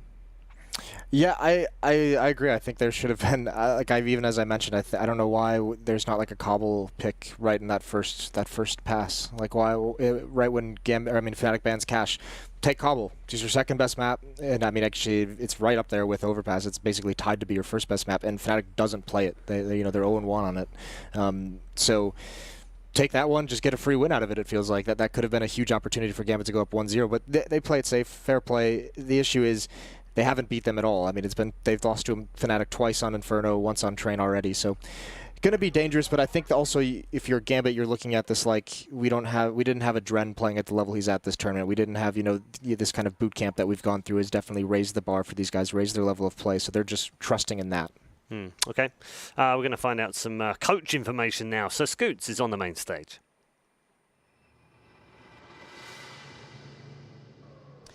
Thank you very much, Red Eye. I am Sir Scoots. I am joined by Jumpy, the coach of Fnatic. How you doing today? I'm doing good. All right, so we'll get to the vetoes and how you feel about that. I want to get a little historical stuff going first off. Obviously, there's big talk about this is a rematch from E-League, but in a way it really isn't. Sure, Gambit the exact same roster, but this is the old Fnatic roster back, right? 2 guys have left. The Godsend boys have come back after their brief vacation. So that, in your mind, probably resets it entirely, yeah? Yeah. But we faced them at DreamHack Summer in Jönköping, and we beat them in the best of 3 there. So maybe this is like a rematch, but not a major rematch. And let's talk about, they had a 3-0 group, breezed right through, couple days off to chill, relax, practice. You guys, as I talked to Olaf Meister, never make it easy on yourselves. You went 3-2, you ended up getting out. What did you do yesterday? How are you prepping in versus them having more days off? I think we prepped like for every match. Like we talked about the veto, and it kind of got the way that we expected. So we feel good. We feel good and confident. We talk a lot about motivation. Obviously, Fnatic's motivated to be back on top again, kind of the old crew back together, back champions, back to back for some of them, all sorts of great stuff there. Zeus has added a new fire to Gambit. He's got this revenge motivation thing going against Na'Vi. He wants to do really well. And then you've got little old Adrian on that side. So how does your motivation and excitement going to battle theirs? I think, like just to play like the playoffs in a major is motivated by itself, and it's a great team we're facing, and we want to take them down. And let's talk about the maps. So they picked Train, you picked Inferno, you end up on Overpass. Kind of good maps for both of you. How are you feeling about how the way that went? We feel good. We expected them to pick Cobble or Train, so it felt good. And we've been working a lot on our both Cobblestone and Train, and now it ended up in Train, and we hope our practice gives the result we wanted. One last question for you. Let's say you're a fairly new fan to Counter-Strike, don't know either team too well, you're watching from home. Who are your players to watch from either team? Oh, I think it's hard to say. In our team, I think everyone can show up and be the start of the game. And I think in Gambit, like Adrian has been playing amazing this tournament, so it's a player to watch. All right, thank you very much. Good luck. That's going to do it for us, Red Eye. Back to you guys at the desk. Revenge all over the menu for this one, whether it be DreamHack or previous majors. It is Fnatic versus Gambit. We're going to get our final thoughts from our pair of analysts right now. Robin, it's interesting what he said, Jumpy, there, because he said they expected Cobble. So that means they must have a plan for it then. No, definitely. I mean, that hence the So they've the mind cash gamed ban. them, haven't they? It's exactly what Jason was saying. I'm glad he's confused, because I am as well. Because they've mind gamed themselves, Gambit, I haven't don't they? understand it. Why do teams do this to themselves? Why do they want to make it so difficult, Robin? I don't know, but that's why Fnatic was so smart, right? Because they, like they said, they expected Cobblestone, they expected Train, and they were preparing for both of them. Hence the cash ban, right? And that's a map that I said in the beginning. It's like, if it's open, Gambit should pick cash, because Fnatic really hasn't been looking great on it. But instead, I feel like, yes, they did. They've gone away from a massive strength, essentially, Definitely, for what feels like no reason. This is a map that essentially made Gambit to who they are today, right? A map like Cobblestone, especially knowing that Fnatic doesn't necessarily play too much, I just feel like they're just making it harder for themselves. Yeah, I mean, if you look at it, their Cobble, they're 12-2 on it this year. They've only lost to SK, and then, well, oddly enough, they lost to CLG at Star Series, which again doesn't make a lot of sense. But that's where we are. But that, like, why don't you pick that map? But either way, let's get beyond that. I've had enough. Train being the first map. I'm done with it. I want to go back to the aberration there. North American Counter-Strike winning on a map they shouldn't That's win. what triggered him. I mean, because he hasn't said anything bad about North American Counter-Strike in at least an hour and 20 minutes. It's really not that surprising when you remember that Kusta's on that team. There it is.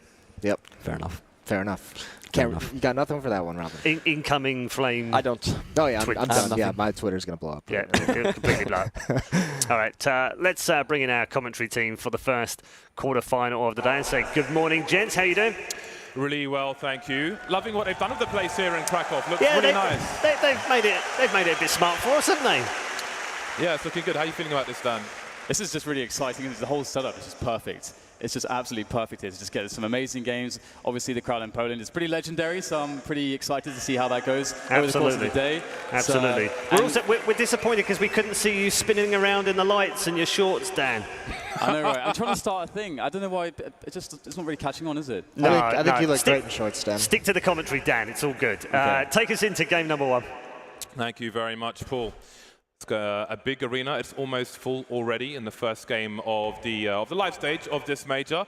Quite looking forward to this matchup, Gambit versus Fnatic. I think stylistically this is really interesting. What are your thoughts, Dan?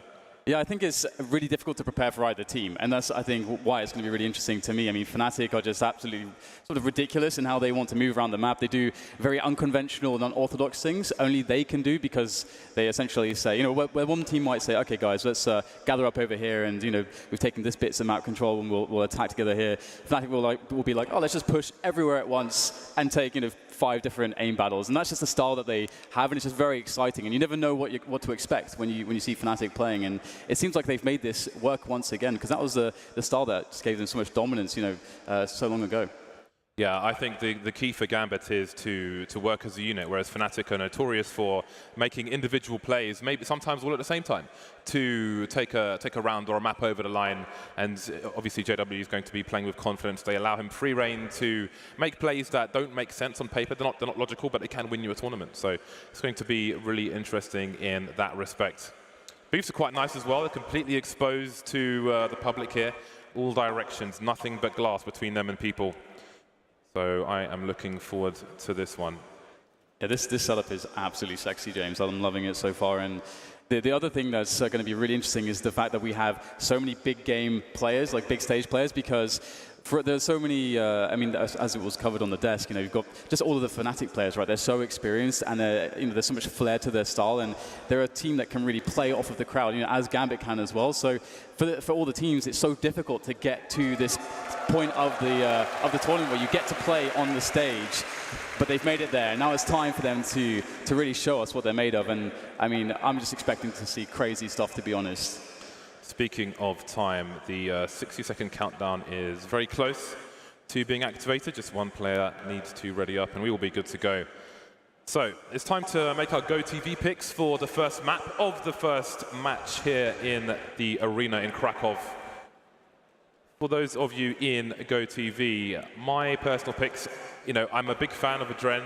He's been delivering for his team. He's a big game player for Gambit, the clutch king of 100 ping. I have to pick him for this map, and I'm gonna go with Adren and Hobbit for Gambit. Who are you looking at on Fnatic? Ooh, it's a tough one, isn't it? I would probably say Olaf Meister and JW, actually, just because it's Train, and I mean, to be honest, you could really select anyone. It's basically a trick question. Yeah, but I'm asking you to select someone, Dan, so come on. All right, I'll go Olaf. Just Olaf Meister? I believe in Olaf. The king is going to make his return. All right, and Olaf Meister is quickly reconnecting to the server. He'll be back shortly, I'm sure. So many people here. Looking around the arena, we can see there's a Swedish corner, there's some Fnatic flags, and next to them there are Brazilians. They will be in play later on. We've got German flags as well. All the commentary sad teams. for those guys. But yeah, and the international commentators as well. We've got 3 commentary booths live here. I feel like we're a bit spoiled, James. We get to sit here in the middle of everything. That's perfect, isn't it? Yeah, we have maybe the best view of the stage. That said, our backs are to it. That's there true. We go. That is a downside, look at the handsome people in the crowd. See there's a Denmark corner as well. So yeah, it's going to be good once things get kicked off. But tomorrow, when Virtus Pro start playing, I cannot imagine what it's going to be like in here. That is something that we were waiting to see, isn't it? It's just, I think I have no words for my expectations there. That's something where I just want to experience the sheer hype. I mean, it's legendary, isn't it? So, and they've worked so hard for it too. It's just the story is just perfect. We have so many cool stories here. I mean, obviously the bracket is full of potential heartbreak as well in the way that the draw worked, and also just seeing some of the newer teams too that will get to play on such a big stage. I mean, like Big, for example, that's an absolutely crazy result. But they've done so with incredibly impressive Counter-Strike. They absolutely deserve it. So I'm loving the fact that we're getting some of the old stories and the new stories at the same time here. It's great. Yeah, looking at the second half of the bracket, I really feel like almost anybody can make it to the semi-final or even final on that half of the bracket. Yeah. So I think in that respect, it's going to be quite unexpected. Lots of Dozier fans in the crowd today. Nice to see that Adren brought a grill with him as well, as in an actual grill, not a girl. But the intro for him was cool. But let's not forget Dan's shorts. I think they are becoming something of legend. Your shots are 2 shots, as they say to Dan in the Bahamas. Well then, the countdown has begun. We're 60 seconds away from the pistol round on Train. So make sure you're ready. So how do you feel with the whole map situation here, James? Do you think that one team is favored, or could it just go either way? I think, again, I mean, it's hard to say because for me, Gambit are more of a team unit, but Fnatic, depending on the opponent and I don't know, depending on if they're hitting their shots, their individual plays can take them over the line. So map-wise, I think Gambit are comfortable, but Fnatic, you never really know just how strong they're going to hit, and how Gambit will be able to deal with that. If Fnatic, if JW can get up to some shenanigans around Ivy on Train, for example, and start pushing and doing some crazy stuff as we've seen him do in the past, then if it throws people off, I mean, I wouldn't be surprised if they got nervous on a stage like this. But enough about that. It is game time. The pistol is about to begin. Fnatic will be starting on the CT side. They will be defending on the first map of this best of 3. And Gambit will be the aggressors. Here we go.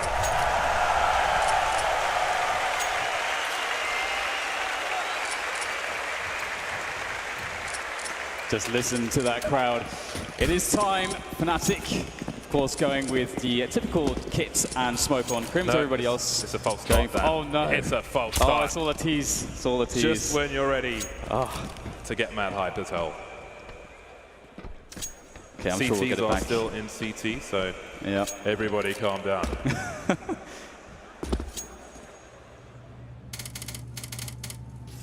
Okay, so Olaf Meister is suffering an audio issue which is causing a delay here, so they will hopefully resolve that soon. We've had a few people have had issues with their in-ears in this tournament so far, so always good to bring spares. That deagle shot was really loud. Had to turn down our in-ears here. So hopefully his in-ears will be sorted out and they'll be good to go. I can't take it, James. I can't take the tees, the weights. It's too much. You know, we stood up in our chairs and ready to get into this, and denied. Yeah, this is really interesting to me because I feel like for Fnatic, they've waited for so long to get to this moment. I think the last, I would say, perhaps even years since when Fnatic started to fall off, and then they switched players around, and we had all the Swedish shuffles. I think there was like a really big humbling period for a lot of these players, and then they started to reappreciate what they had and all the success that they had that seemed to come so easily for them. And it seems like forever that we've seen them now in this position, sort of comfortable. They've re-innovated their style, and they're a more mature team, a more experienced team, and very ready for this. And as you said with Gambit, it's hard to know what to expect from them on the big stage. And again, it's you have a bunch of very experienced players there, so I've no doubt they have something special saved for this. And of course, both teams had time to prepare for one another as well, so we might see some shenanigans. Yeah, just saw Mo on your screens there for a brief time, and you get a lot of attention on Adren these days, especially when it's time for LAN. But Mo is an explosive AWPer, so we can't forget about him, and the AWPs, I'm sure, will be coming into play during this map and this series. So Olofmeister having some frustration there with his in-ears. Yeah, the AWP is really interesting. Obviously, that's one of the things that makes Fnatic quite dangerous, because you have pretty much everyone who can basically pick up an AWP at any moment and do something, make a play with it. And obviously, this map is very interesting from that perspective on the T side. Originally, way back when Olofmeister made it, very famous. The aggressive play style very famous when he was considered the best player in the game at that time. He was one of the reasons was he could just run a T side, get a 30 bomb straight away by just playing very aggressively, basically winning games by himself. And we've seen glimpses of that form come back with Olofmeister, and this would really be, of course, the perfect time to see that once again. So I feel like this is really a perfect map for us to start off with these two teams. Is he good to go? Looks like he might be. Looking forward to seeing Dennis on these pistol rounds. Infamously consistent on the pistols is Dennis. Yep. Again, he'll be looking for a place in that finals and beyond. Very dangerous player. Another one of my favorites. How can he not be?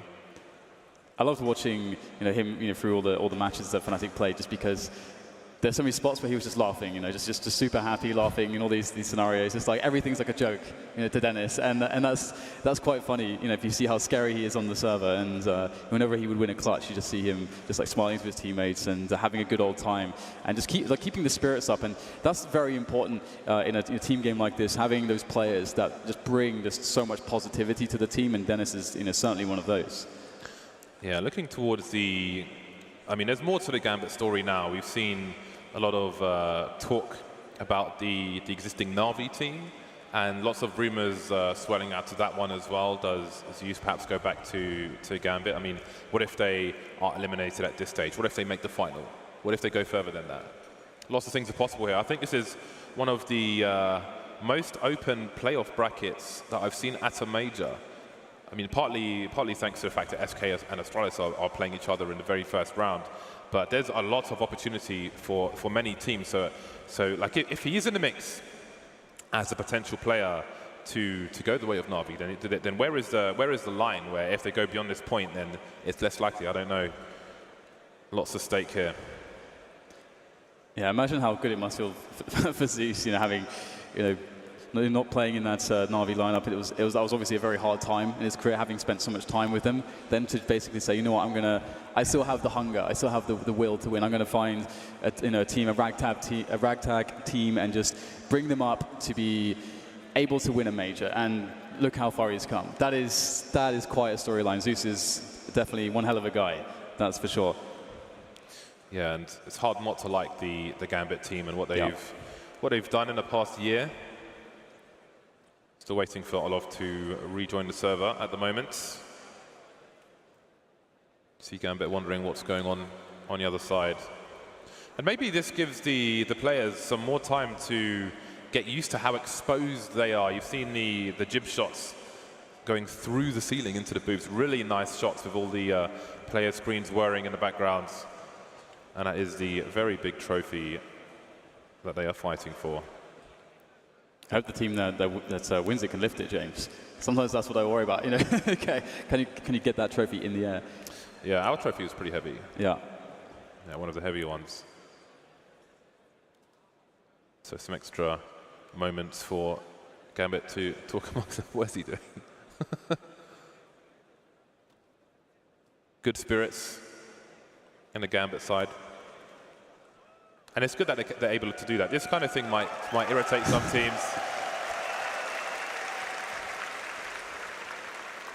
Those of you with the hottest girlfriends in esports, I think it's reasonable to say.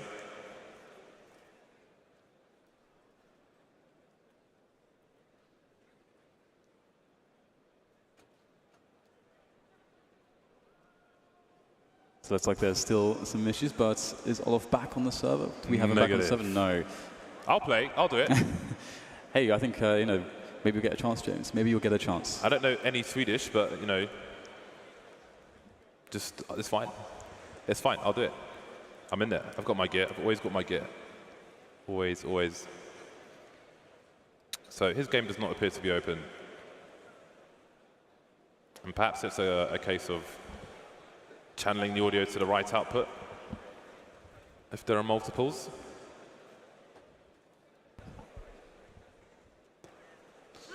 You should get in there, James.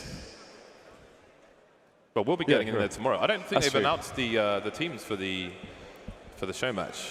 Yeah. Yeah, it just dawned on me earlier that. But yeah, I mean, the important things are that Janko and I are on opposite teams, and I've promised him that he's going to get knifed. You know, these are the key takeaways from the show match coming tomorrow. We are, before this match gets underway, while these issues are looked at, we are going to have a look at a major forecast video. Take a look at this.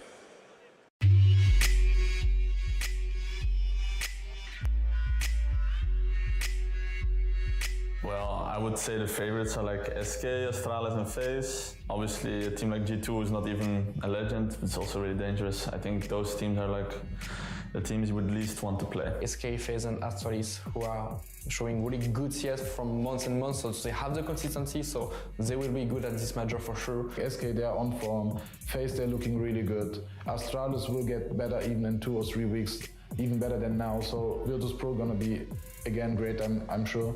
So it will be really hard. Also teams like Gambit and every other team which are already qualified, Fnatic, they're all looking better now. FaZe, we have Astralis, we have SK, and at majors, Virtus Pro is always playing like out of their mind. FaZe, Astralis and SK, who are like the top 3 at the moment, and then like the underdogs, or how to say, black horses for them is just Navi, Gambit and so on, and they are like really good teams as well compared to many others who are in the major.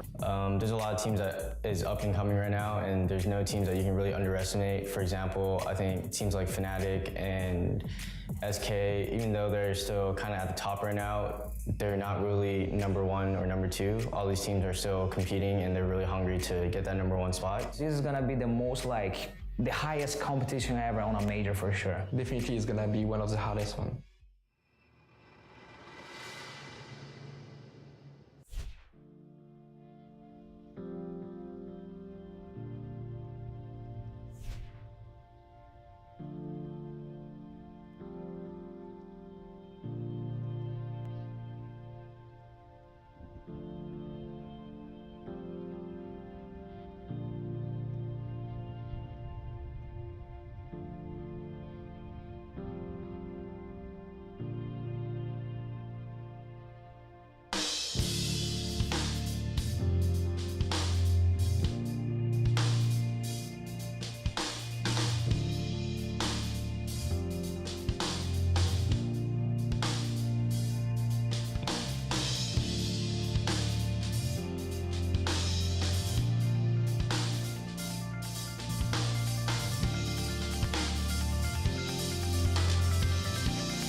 what you're facing. Get back the dreams that you were chasing. Open your eyes and you will see. It's time we're gonna set you free. Get up, let's get it started. Come on, we're gonna throw it down. Get up, here's what you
Welcome back, ladies and gents. It's time to kick off the first game of the quarterfinals here at the PGL Major live from Kraków. And it's Fnatic on the CT side of train here, Gambit on the T side, and already we're going to see Gambit making a march straight towards the inner.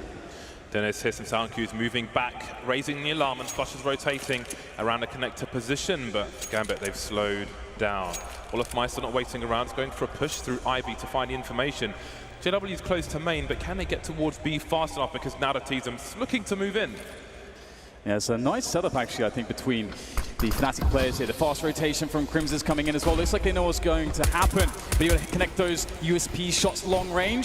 So far, nothing actually going the way of Fnatic. That's a really big problem for them, because now the Gambit start to get very close with those very dangerous clocks. On those close range, they start to swarm as the bomb gets planted. This is wonderfully handled so far by Gambit.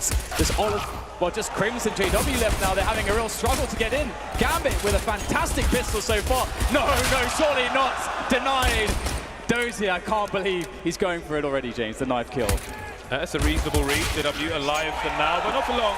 Mo will finish things off in the pistol round. I like the value play from Dozier, looking for the knife, and again, it's good. It's a good psychological advantage for the first round of a best-of-3 series. The pistol goes to Gambit.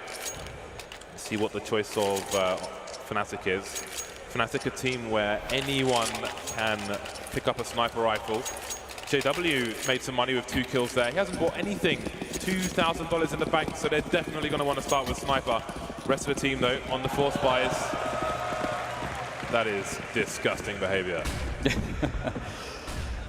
And this is something that Gambit are going to be very strong at pulling off, is these rounds when you're facing the pistols. As you said, Gambit, they play as a unit. They've got great leadership, and they know what to expect when they're up against a team like Fnatic in this position. So let's see how this goes. Looks like they are committing themselves into that B-bomb site, and they have a few Molotovs to assist them, as well as the regular utility you would come to expect, such as smokes and flashes. And here they go, Hobbit, first man in. That's his job with the MAC-10, looking to find out the information. I love the angle he's taken to try to clear the site. Really, really lovely approach here from Gambit, and it's going to work out quite well.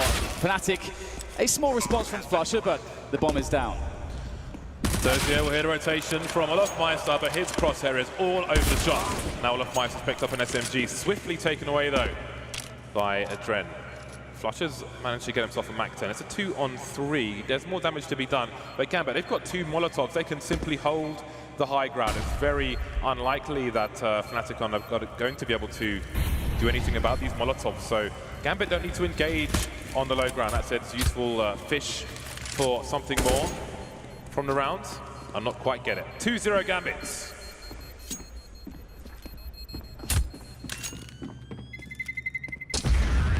Very well handled round indeed, and I'm sure that's something we should come to expect from Gambit esports as things do progress here. And Fnatic only able to steal away a MAC-10 there. Obviously they were able to do some damage, but I think Gambit will be more than happy surviving with 3 players there and only conceding a MAC-10. So again, nothing really to worry about there. They've all got helmets and so on. The MAC-10 is going to be hard to use, but it is actually in the hands of Olofmeister. So I'm curious to see how he's going to try to get value out of it in this round. He doesn't have any Kevlar to play with. It's just Flusher who saved Kevlar from the previous round. So Fnatic, they don't have too much expectation in this one. Maybe getting a couple kills would be a good result, but beyond that, it will be very difficult against the likes of Gambit in this position.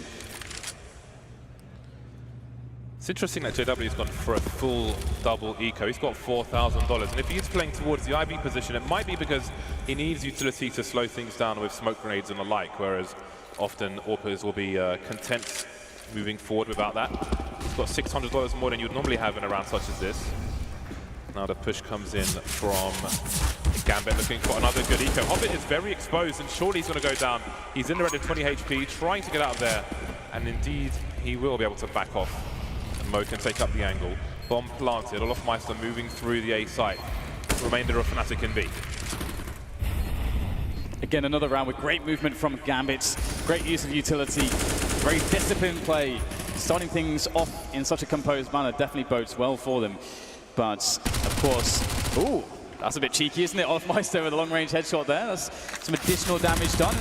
Looks like Dozy will be able to handle Olofmeister, take him out the picture. Flusher, though, looking to save that Kevlar of his and the CZ potentially. Maybe a sneaky frag, but no, denied by Zeus ultimately as we move in to Fnatic's first buy round. I think he was trying to pick up the weapon, which the bomb would have sent his way, but he was denied by Zeus. Good presence of mind, good awareness by Zeus.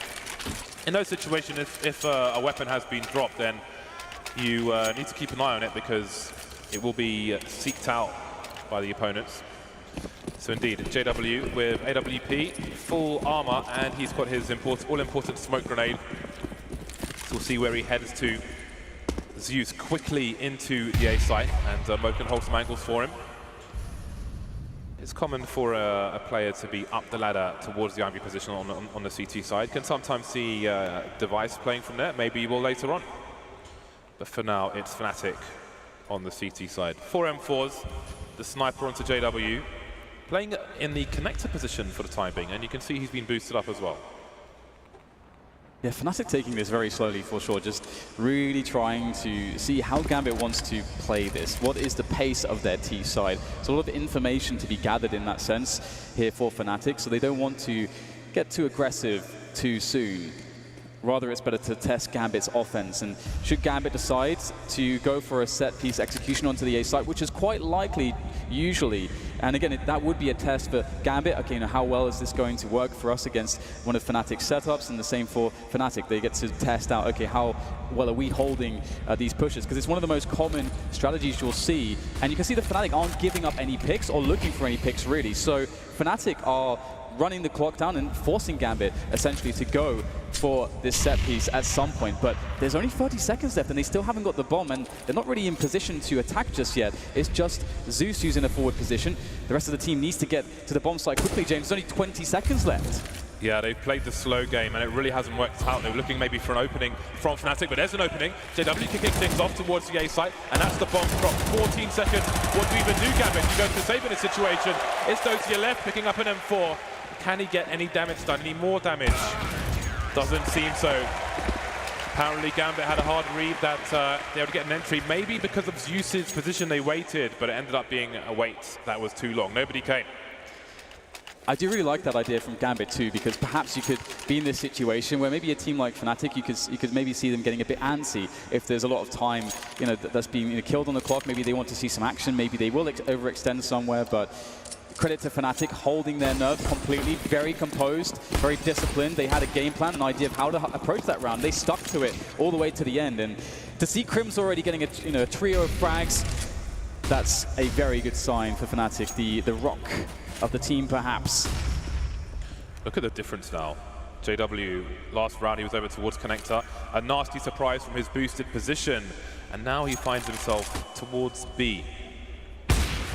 So looks like JW is going to be all over the place, and Fnatic are going to try and keep him as unexpected as possible. And I think normally you wouldn't expect him around the Ivy position, but it's Olofmeister for now. Gambit with 2 players going for the running jump. Maybe in case there's a second door, something they'll need to identify as this round proceeds. 1 minute 10 for Gambit. Interesting that there's 3 players around Ali here for the Fnatic side at the moment. Well, there was 3. Now there's still, having 2 players, there is still quite a lot of attention put onto that position. Looks like they might be thinking of making a play here to try to retake this position and gain some information in the process. Olofmeister making life very annoying. Again, if Gambit were to try to go for this triple-pronged attack onto the A site, to play aggressively like Olofmeister just did, putting a forward smoke down there, really slows Gambit down and delays their timing because they want to come in with everybody at once. And Olofmeister sat here holding them off, but we've got Hobbit there making a kill towards Inner. That should go a long way here, and it's going to cue another play coming in as Flush is able to defend there. Very important for Fnatic, but again, 25 seconds left, and the bomb needs to make its way to that A site. Bomb around E-Box, and Fnatic have read that it's going to be an A play. Crims is around with JW as well. 2 kills for JW, bomb is on the floor. Caught with his knife out, but the time is with Fnatic. 3 versus 1 now, as Zeus wonders what could have been in this round. Trying to escape, he won't be allowed to. Another kill, 3 kills for JW, and that's a good start for Fnatic. JW is rotating everywhere. He's played in 5 rounds, he's been in Connector, he's been over towards B, and rotated towards the Ivy position, and then back on the bomb train. JW is all over the place, and that's going to be hard for Gambit to deal with. And the one thing that could be worrying for Gambit now is whether Fnatic are able to essentially get in their heads and read what kind of pace they're going to run. Because we just saw a bunch of slow rounds that really did not work out for Gambit. So Fnatic have to be expecting fast play now because Gambit have to change something. So I wouldn't be too surprised if Fnatic do alter their setup to account for that. But of course here they understand that Gambit can't have too much but pistols, but maybe pistols is all that's required. Adren with a great shot there. That's Flusher dead, but how much more can they really get out of this? The numbers game towards the B bomb site. Flashbangs will force Dennis from his position, and the bomb's going to go down. Adren with another kill. He's the only person, though, with a really strong gun at the moment. There is a P50 in play, but Adren with the deagle has to do more. Hobbit, Dozier taken down. No rifles for Gambit to collect.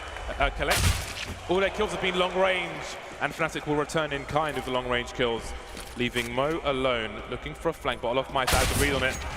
The Glock was never going to get done much done in that situation. Fnatic prevail. Some flashy kills, but the round goes the way of the Swedes. And the crazy thing is the amount of damage they did. Again, the 2 kills of the Deagle, that's actually, if you consider the investment, like you said, there was only one good weapon actually as far as the pistols were concerned, and they got 2 kills on the bomb plant. That's actually an insanely good result for Gambit. And now the score is all tied up, 3 to Gambit, 3 to Fnatic. And we get the buy in once again. We've got Mo on the AWP. Now, this is the interesting situation. Will we see Gambit change the pace? Will they go for a very fast play? That is what I'll be looking for here in this round. We've got double off for Fnatic, mixing things up there. Mo unable to find a quick pick there from the team main area. Interestingly, Gambit were looking out for a potential second AWP in a previous round, when they lost one of their own, and now the nasty surprise is here. There are flashbangs for this position. JW, I think he gets a kill there 9 times out of 10, but not on this occasion. Dennis is going to be a nasty surprise. Saw Dozier drawing his gun very late. Free kill for the Swedes. And you can see Gambit are trying to go fast into B, but then that forward frag from Dennis really creates a horrible situation because now they have to adapt. They can't just force the play. Now that Fnatic have the information, they've got that first pick, they've got the rotation in. So it's back to the drawing board in this round for Gambit, and not only are they back to the drawing board, they're doing so with 1 player less. So it's going to be very tough for them to get in here, and they don't have a huge amount of grenades either, so this will be quite the struggle for Gambit. And Fnatic with those double orbs, it's very scary. Olofmeister has gone for his second push through Ivy of the round. This time it will yield a kill onto Mo. Gambit are looking very disorganized at the moment. They don't seem to know what they want to do. So they've had one issue, and now they're in a really nasty situation where they've got no map control, and they're trying to re-establish it. And now the bomb is on its own with 30 seconds remaining. 2 players towards the B bomb site. They don't have the personnel to fake in this situation. So JW and Dennis will duel with them on the B bomb site. Dennis taken down, but JW finally getting the close range kills towards B. A great little play. They're getting out of harm's way with the flashbang. JW still causing huge problems there on the bomb train.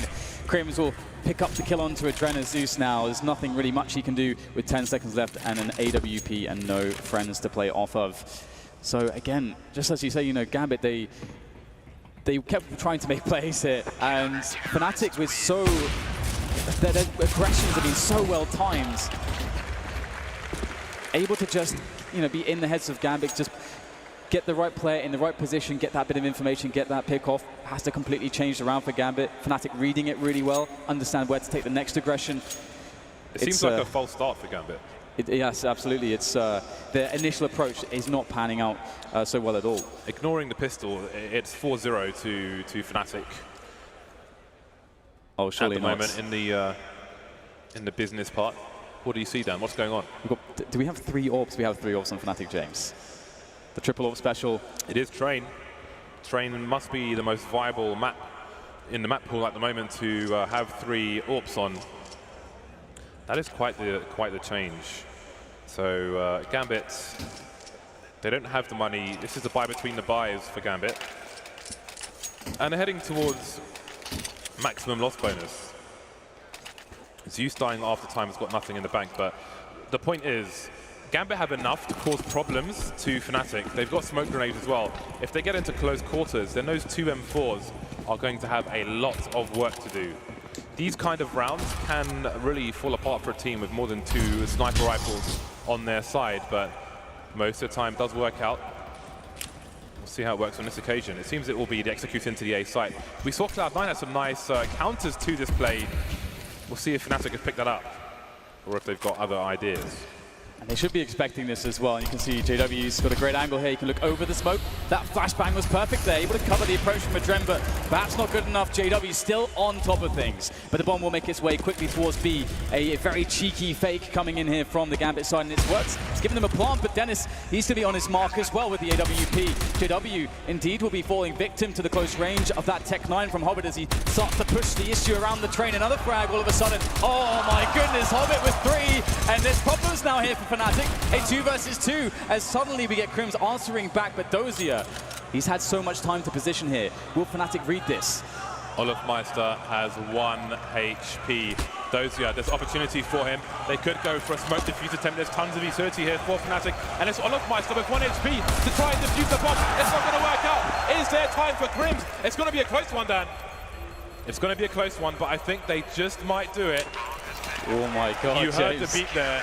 You heard the beat. And, you know, before the round started, we spoke about how you can have problems with three AWPs, but I don't think that was necessarily the issue. Fnatic had a full 5-man rotation into A. 2 Gambit players made it into B with no one there to defend it whatsoever. There was no one there. It's amazing, isn't it? It's so funny because Fnatic, who have so far been predicting Gambit, I think, quite well.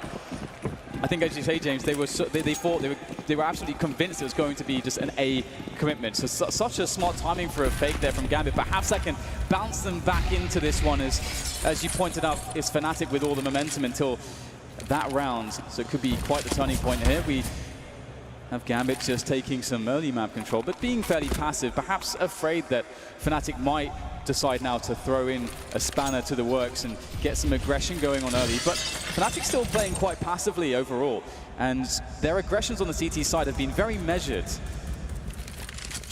That round has annihilated the money of the CT side. Gambit, opportunity knocks for them, but the first task for the Gambit side is to do something before there are 30 seconds remaining, and that hasn't been happening in these rounds. There's been a lot of waiting around, and then yes, you will wait for the CT utility to be used. But look at this, there's a minute on the clock. There are 3 smokes here for the CT side. JW doesn't get an engagement on that occasion, but Crims definitely will do. Around the pop dog, 2-man spray down for him, looking for the third. He's seen the bomb though, and indeed it's going to be another full rotation from Fnatic. Olofmeister for 2k with the AWP. Only Dozier remains, not enough damage done by Gambit.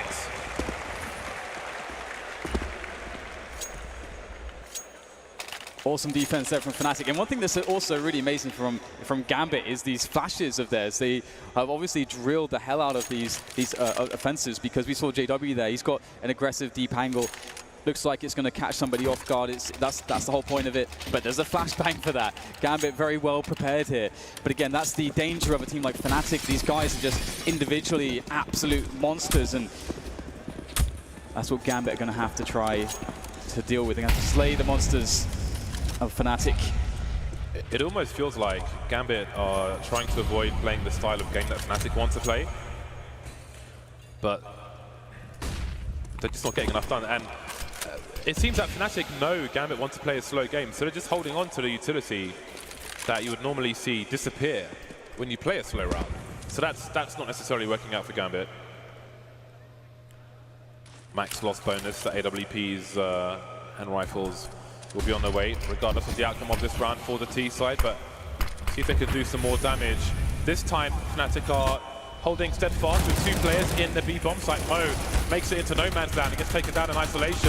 Olofmeister's got problems now. Players to the front of him, players to the back, and now the kills are coming in for Gambit. They've done a great job here taking over the bomb train, but there's still a few players left here to fight back. Dennis coming in from Connector now with the AK-47, able to win the battle against Dozier. Still 3 remain though, and Zeus does have an AWP, so there's certainly a lot to be up against here for Fnatic as they take their time and they try to coordinate themselves in together as 3, as Adren also waits for the perfect timing, able to support Zeus, who has that AWP. Adren with the peeking there, trying to buy time. Hobbit once again with a Tech 9, and it's just going to be 1 player left here for the Swedish side. It's Flusher. Can he make this happen? Going for the hold. Hobbit says no. And that's the round there from Gambit. I mean, it seems like they don't need rifles, James. Just give them some Tech 9s and a couple of smokes, and they're good to go. Fnatic finding it hard to deal with the pistols, but you saw Fnatic made adjustments when they over-rotated in a previous round, so They are staying sharp, the Swedes, despite losing that round. Very patient play from Hobbit, concentrating on the headshot in that duel. You could see a lot of people go crazy and maybe grab their mouse too hard, but the focus was there from Gambit. They're back to winning ways. 3 snipers on the map. Crims with the MP9, and that would tell me aggression, and indeed he's making his way inside the pop dog position. Definitely want to be up close with a weapon such as that. Fast fire rate, but it does fire potatoes.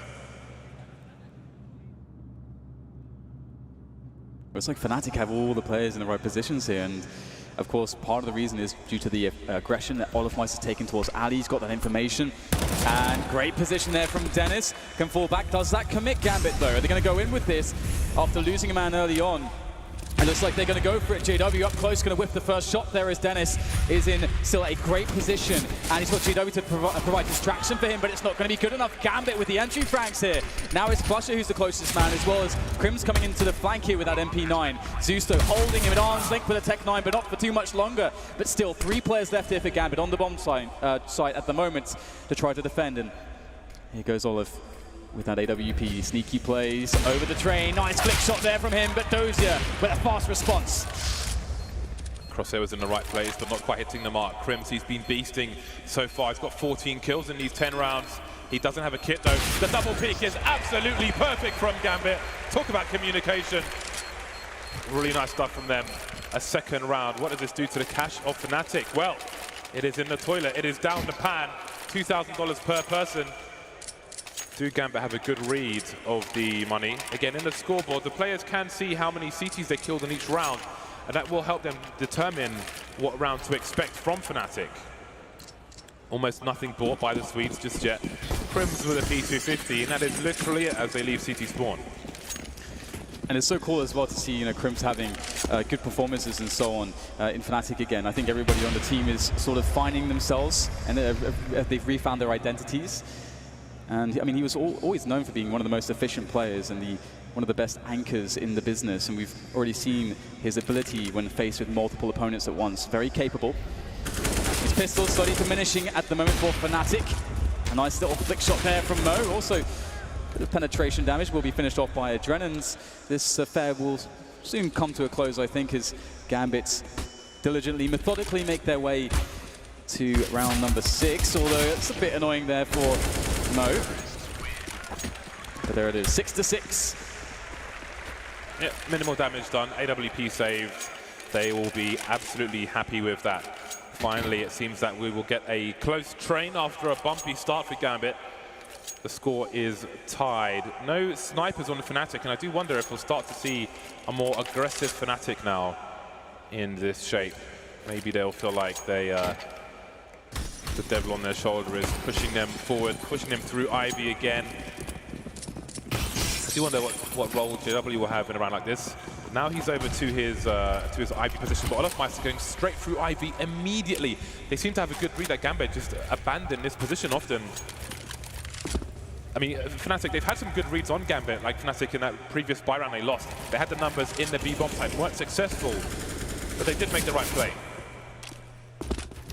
And now it seems to be time for Gambit to make the move in towards B at the moment. But I do wonder if they'll have anything sneaky up their sleeves, whether they'll try to double back or just commit into it. Looks like there's going to be a committed play here with the smoke. Dennis with a quick play with that flashbang going straight forwards. Almost gets 2 there, but denied by Mo ultimately now as we get 3 players left for Gambit. They've got to plant the bomb here. Zeus claiming ground, forward ground there. 2 frags from him. That's massive work, but Olaf still alive and stalking through the smoke. It's Adren though. So smart is Adren. He knows what's up. That's Olofmeister done.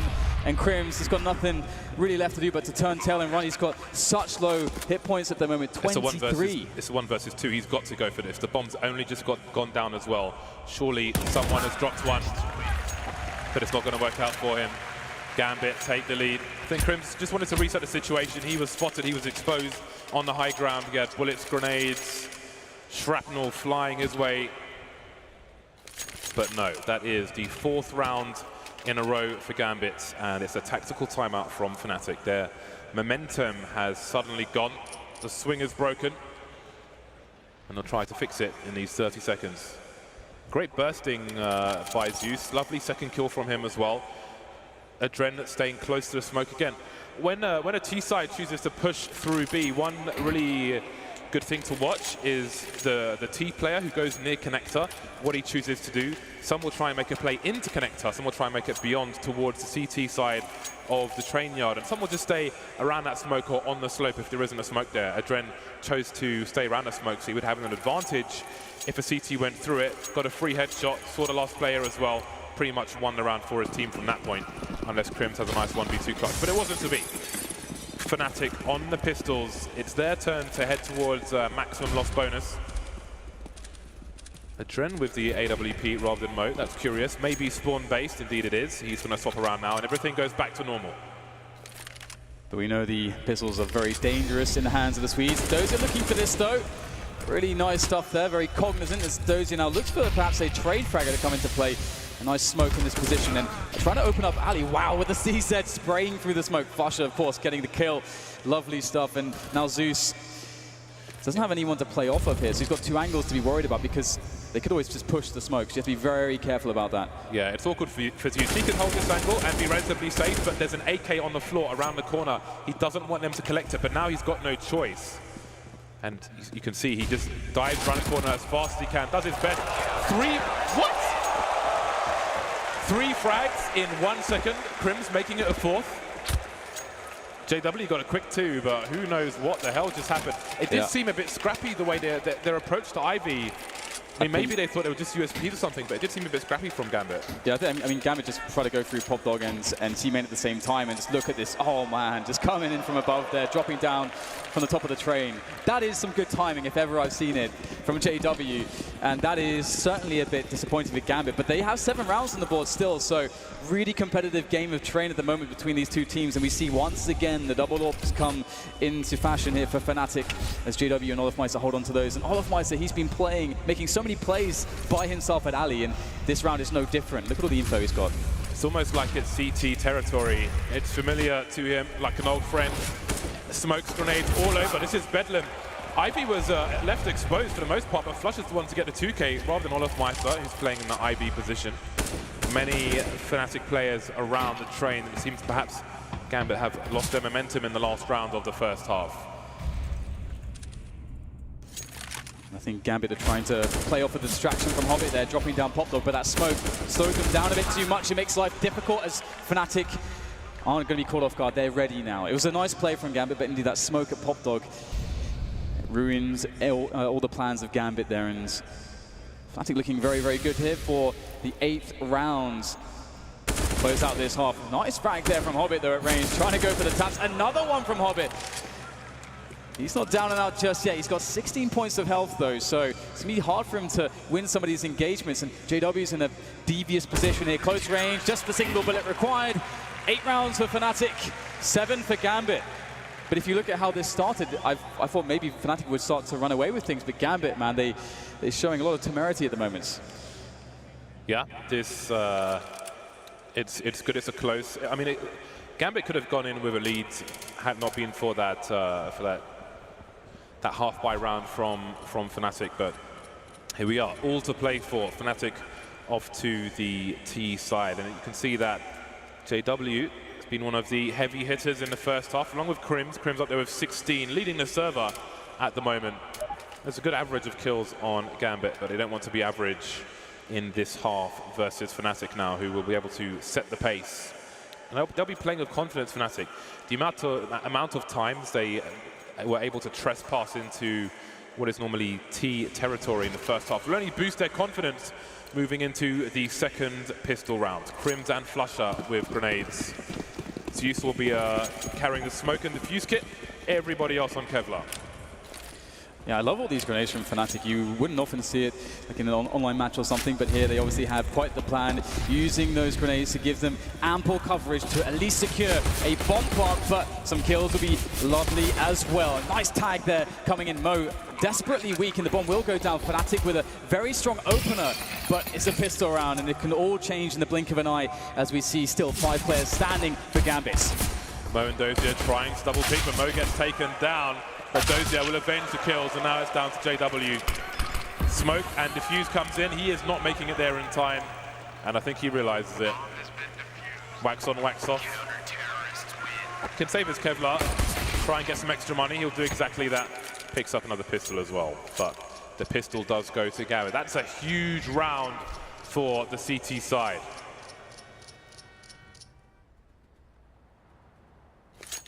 Yeah, that means 2 pistol rounds won by Gambit, so definitely a struggle in that sense for Fnatic. Now, how will Gambit approach their CT side? We saw Fnatic were really, really passive, allowing Gambit on their T side to sort of just play the field and then react. Gambit might have a similar approach in mind. Of course, we have the full save here for Fnatic. They want the AK-47s in the following round. So this should be quite an easy one here for Gambit. Zeus starting things off well. Quick 2K for him, making some money with that SMG. Hobbit will continue the trend as well, and it's almost all over, and we can get into the real business here when the AKs come into play. Mr. Stock Knife Flusher. It's been spotted, and surely it's a matter of time. Cheeky grenade, but the god Dozier finished things off with the UMP. Nice money bonus for him.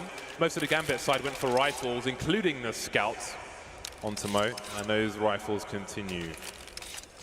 So it seems Mo will keep the scout in his hands. Should the worst happen for Gambit, he can buy with his team in the next round. 5 AKs from Fnatic, reasonable amount of grenades. So let's see just how aggressive they can get. Yeah, you'd normally expect it with those AKs. It's always a comfortable round when you get them into those open spaces of the A yard. But we've got some forward positions here to try to maximize the effectiveness of these SMGs from Zeus. And he's making a lot of noise. They're jumping around, running around as well. Perhaps trying to bait a peek and then tosses the nade up. A nice idea from Zeus. However, it's not going to really yield all that much for him just yet. And Fnatic starting to wander down towards the B side of the map with Olofmeister just pressuring towards Ali, and that's really important because it makes it very hard for Gambit to read what this round's going to be. But here it is, the entry from Fnatic into the B site. Adren will be able to get the first kill, but the quick trades make life quite difficult for Gambit.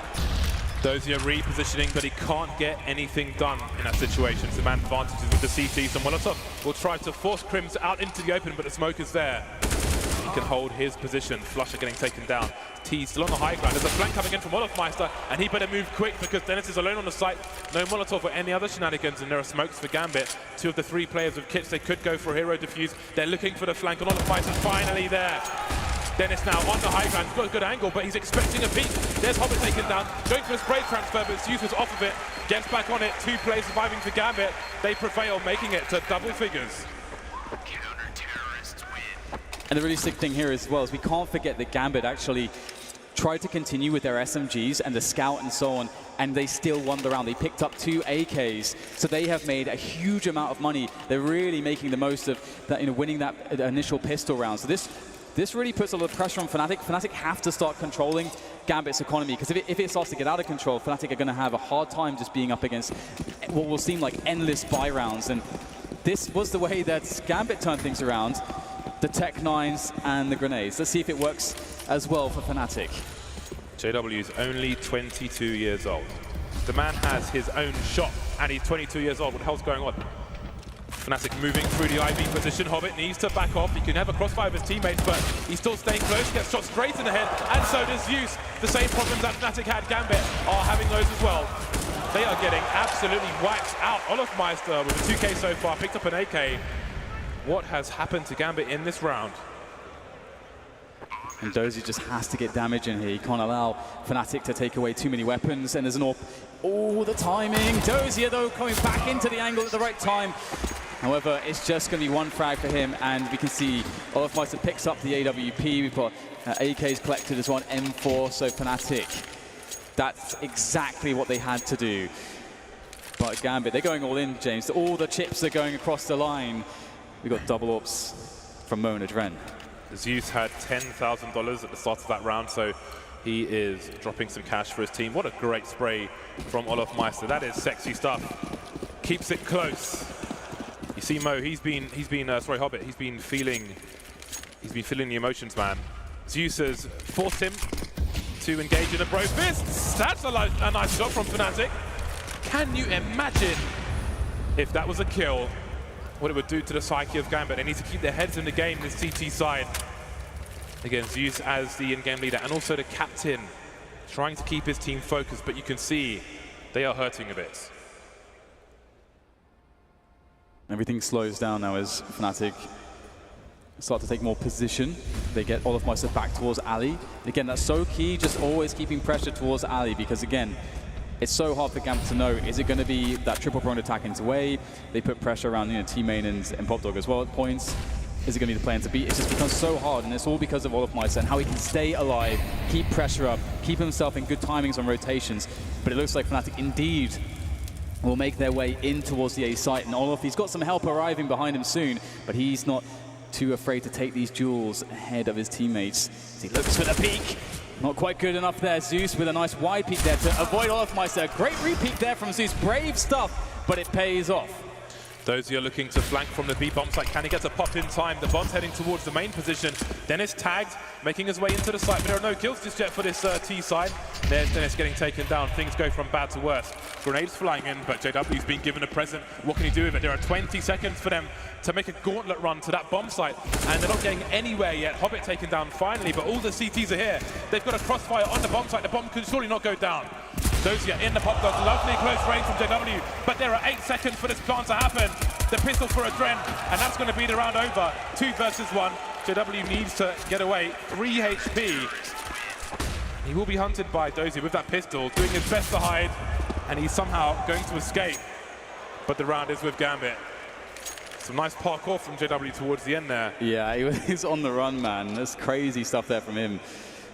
The Hunger Games business on the survival is JW, but that no-scope, what on earth was that?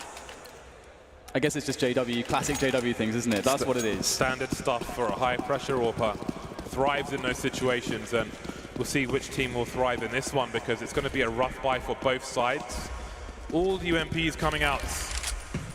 JW and Olofmeister towards Ivy, and let's look at Hobbit's position. He'll get some sound cues from this, but I can't see a flash push coming in. Mo is close to him, but he's got main to focus on, and so does Zeus. CT's still positioning around the map at the moment. Zeus with the FAMAS. If he has to duel towards the main position, that's going to be less than ideal. Fnatic will search for a pick with this boost. Zeus will hear it. Surely he could take a grenade from a teammate now. He's very exposed. Yeah, here goes the peak. Zeus gonna lose out on that one. Dennis opening things up here, and now Gambit, they've got to be worried because Fnatic are ready to come in from Ali as well very shortly. And with that man advantage that they have, Gambit going to have to make some plays, and it's, of course, a trend to try to make the play, but Dennis shuts him down as well. That's 2 for Dennis in this round. Is there salvation is somewhere in these 3 remaining players for Gambit as time starts to get lower, and Fnatic, of course, will begin to make their way back in. Olof and JW continue to creep towards Ivy. Fnatic careful of main, don't quite have possession of it just yet. Some warning shots from both teams around the Ivy position, and the clock continues to tick. Hobbit very exposed. Mo, it's his turn to get a no-scope, and JW's down as well. Crims, though, he's still got the bomb, dropped off, leaving Flusher alone in a 1 versus 2. 18 seconds, they don't need to show. Dozier repositioning, his teammate will be the bait. Flusher's high, he's exposed, jumping onto the low ground, he's got to run to the site, and he'll get taken down from the back by Dozier. That was really worrisome for Gambit. If you look at when Zeus went for the dry peek, he hears jumping. He knows at least one person is in Popdog. Mo is on the bomb train. He's got the one flashbang that the 3 of him, I think Adren was there as well. He could flash for Zeus, but with the AWP, he's holding the angle on main. So it seems they chose to sacrifice Zeus rather than him come off the angle and throw the flashbang. Really tight stuff for Fnatic, but they come out on the losing end again. That was epic stuff from Mo. Oh my God, the guy is performing under pressure right there, and I love that. Even in that super high-octane situation, gets to 3K. The last player, he realizes, I don't have to take the duel here. I'm not supposed to take the duel here. I can play with my teammate. And to be able to do that after making such a quick series of kills really shows Mo's experience and why he has made it with his team onto this stage. Right now, he's making the stage look pretty good, James. It's a 12-9 scoreline for Gambit, and that round is going to give them a lot of momentum because the money indeed is pretty poor for Fnatic at the moment. Yeah, Mo looks pretty level-headed at the moment.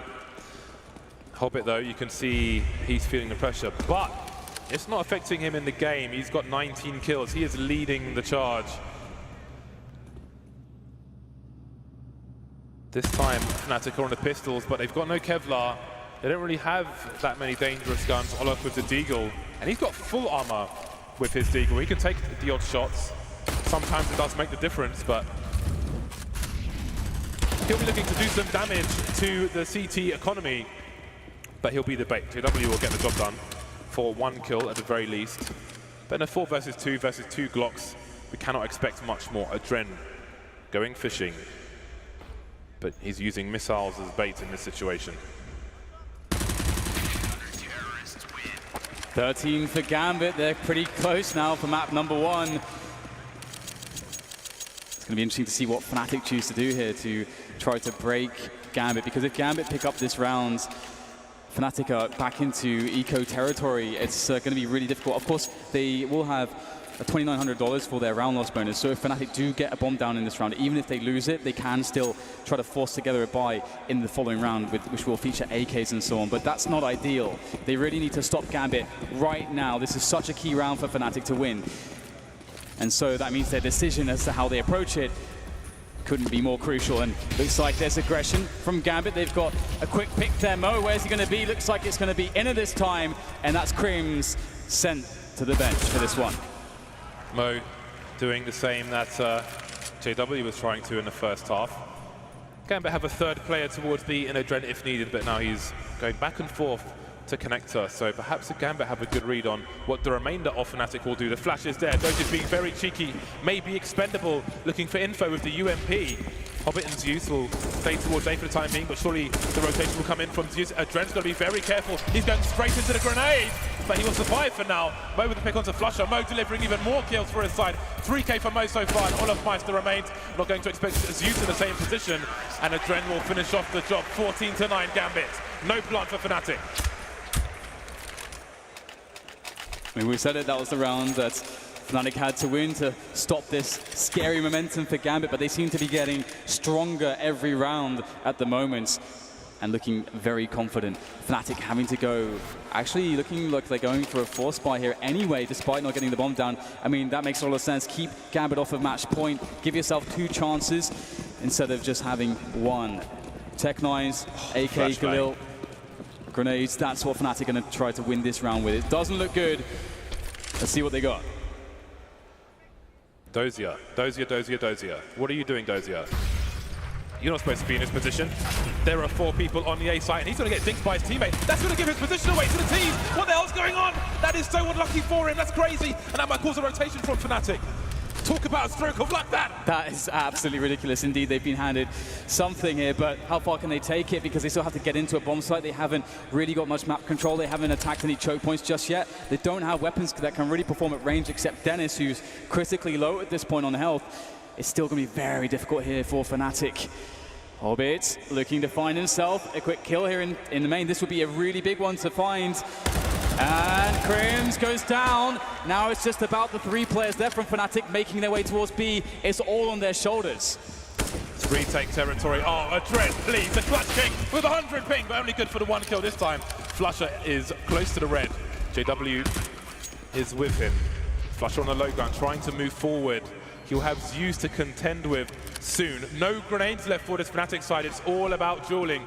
Flusher and Hobbit coming through these trains. Flusher though, running distraction now, but Mo will pick him off, and it's JW. He is the last man standing. The Molotov will force him forward. Surely he might get 1 kill here. Hobbit's only got 4 HP. He's defusing without the kit.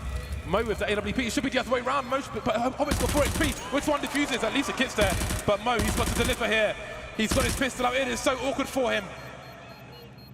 Is he defusing it? I don't think so. Oh my God, it's too late now. What a way to lose a round. Shooting your teammate in the head through a wall, giving his position away. Everything falls apart. Surely that was Gambit. That has got to be the worst luck.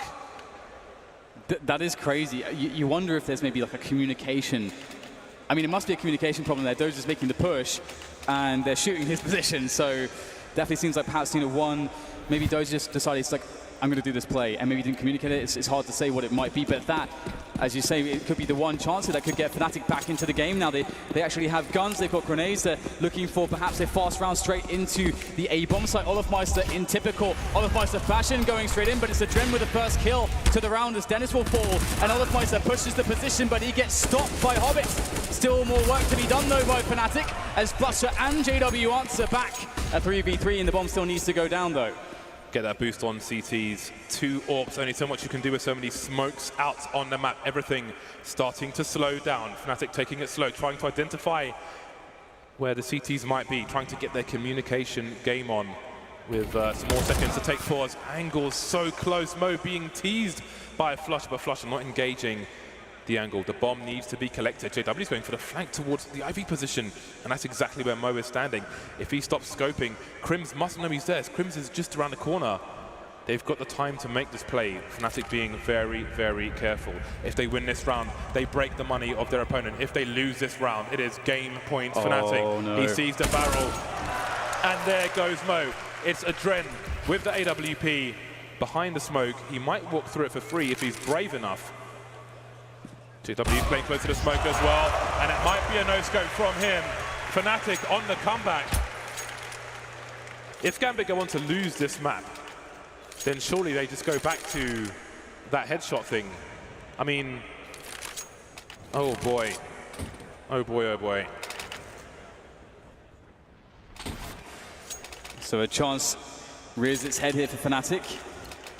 Gambit humbled perhaps now that they have no money again, and all that momentum sort of goes away. I have to say I've been really impressed with Mo's performance so far. He looks really dangerous at the moment, an assassin with that AWP. And now this should be a pretty calm and easy round for Fnatic. On paper, there's only really a P250 and 4 stock USPs for Fnatic to worry about. So you can see Olofmeister, he realizes that he's got the Mac 10 out. It's a tool fit for purpose in this round. JW able to get another frag as well. So just systematic cleanup of these saving players. Fnatic bullying Gambit in this round, but now Gambit can buy again. It's not the best money in the world, but it is enough. Yeah, they can buy now, and if they lose, they can buy at 14-14. Gambit with 2 chances to stop Fnatic getting to game point. Fnatic 2 rounds behind. It's a Gambit tactical timeout at present. Mo's on the AWP again. There may be a lack of grenades in this round. There'll definitely be a lack of helmets. So, does this, with a pause like this, I do wonder if Fnatic will play it slow, expecting a push. I mean, we've seen some insane pushes from Dozier when he's been ill-equipped, and he's ill-equipped once again with a UMP. So they may look for that. They may put 2 or 3 people towards the B bomb site so they can trade if necessary. What will the play of Gambit be? Mo's been everywhere with his AWP. It seems he's headed towards the IV position. Can post up towards main from there as well. So let's see what Gambit have in store for Fnatic. Fnatic making their way towards Ali at the moment, so will Mo go for the peaks? Of course, there's all kinds of shenanigans. Oh, that is so fast from Mo! And that means so much as well. Hobbits, he's got some action too. Teammate's gonna handle that one nicely as Dennis gets shut down, and 20 seconds have passed in the round, and 2 members for Fnatic trying to go for picks. It has blown up in their faces, and now they simply have to combine their forces and go together somewhere. That's pretty much all they can do at this point. They can't risk losing another member to a 1 versus 1. They need to get a situation where the bomb can be planted and where they can trade frags. Mo with no Kevlar. I wonder if he'll end up swapping places with a Dren. A Dren's holding the high ground, but he doesn't have a scope, so that's going to make life more difficult for him. He has a look just in case they're creeping down the stairs, and you see him dropping a smoke. That may be a good timing, and Fnatic are going to force the issue moving through. Nobody checking Dozier's position just yet, but surely they will, surely they will. No kill for Dozier with his UMP. The bomb's going to go down, the CT's on the retake. That's a good start for Dren. Olofmeister and Crims remain. Hobbit's coming in from the flank, but he doesn't have the angle. They're making it work for Fnatic, but they're both tagged. 4 of these 5 remaining players are all very close to dying. And there goes Crims, leaving Olofmeister up on the high ground on his own. He won't get it done. It's game point Gambit in the first map of this best of 3.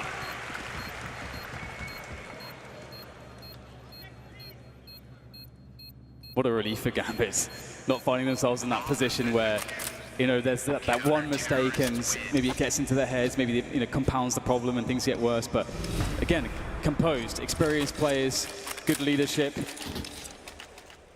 And they are playing their hearts out right now. Just one more round and the double AWPs certainly pose problems for Fnatic. And Fnatic, well, you know, they're going to fight fire with fire. They've got 2 AWPs of their own, JW and Dennis picking them up. So looks like Fnatic are going to double down on the picking approach. Let's see how that goes for them. Because so far, again, Mo and Dren have been fantastic.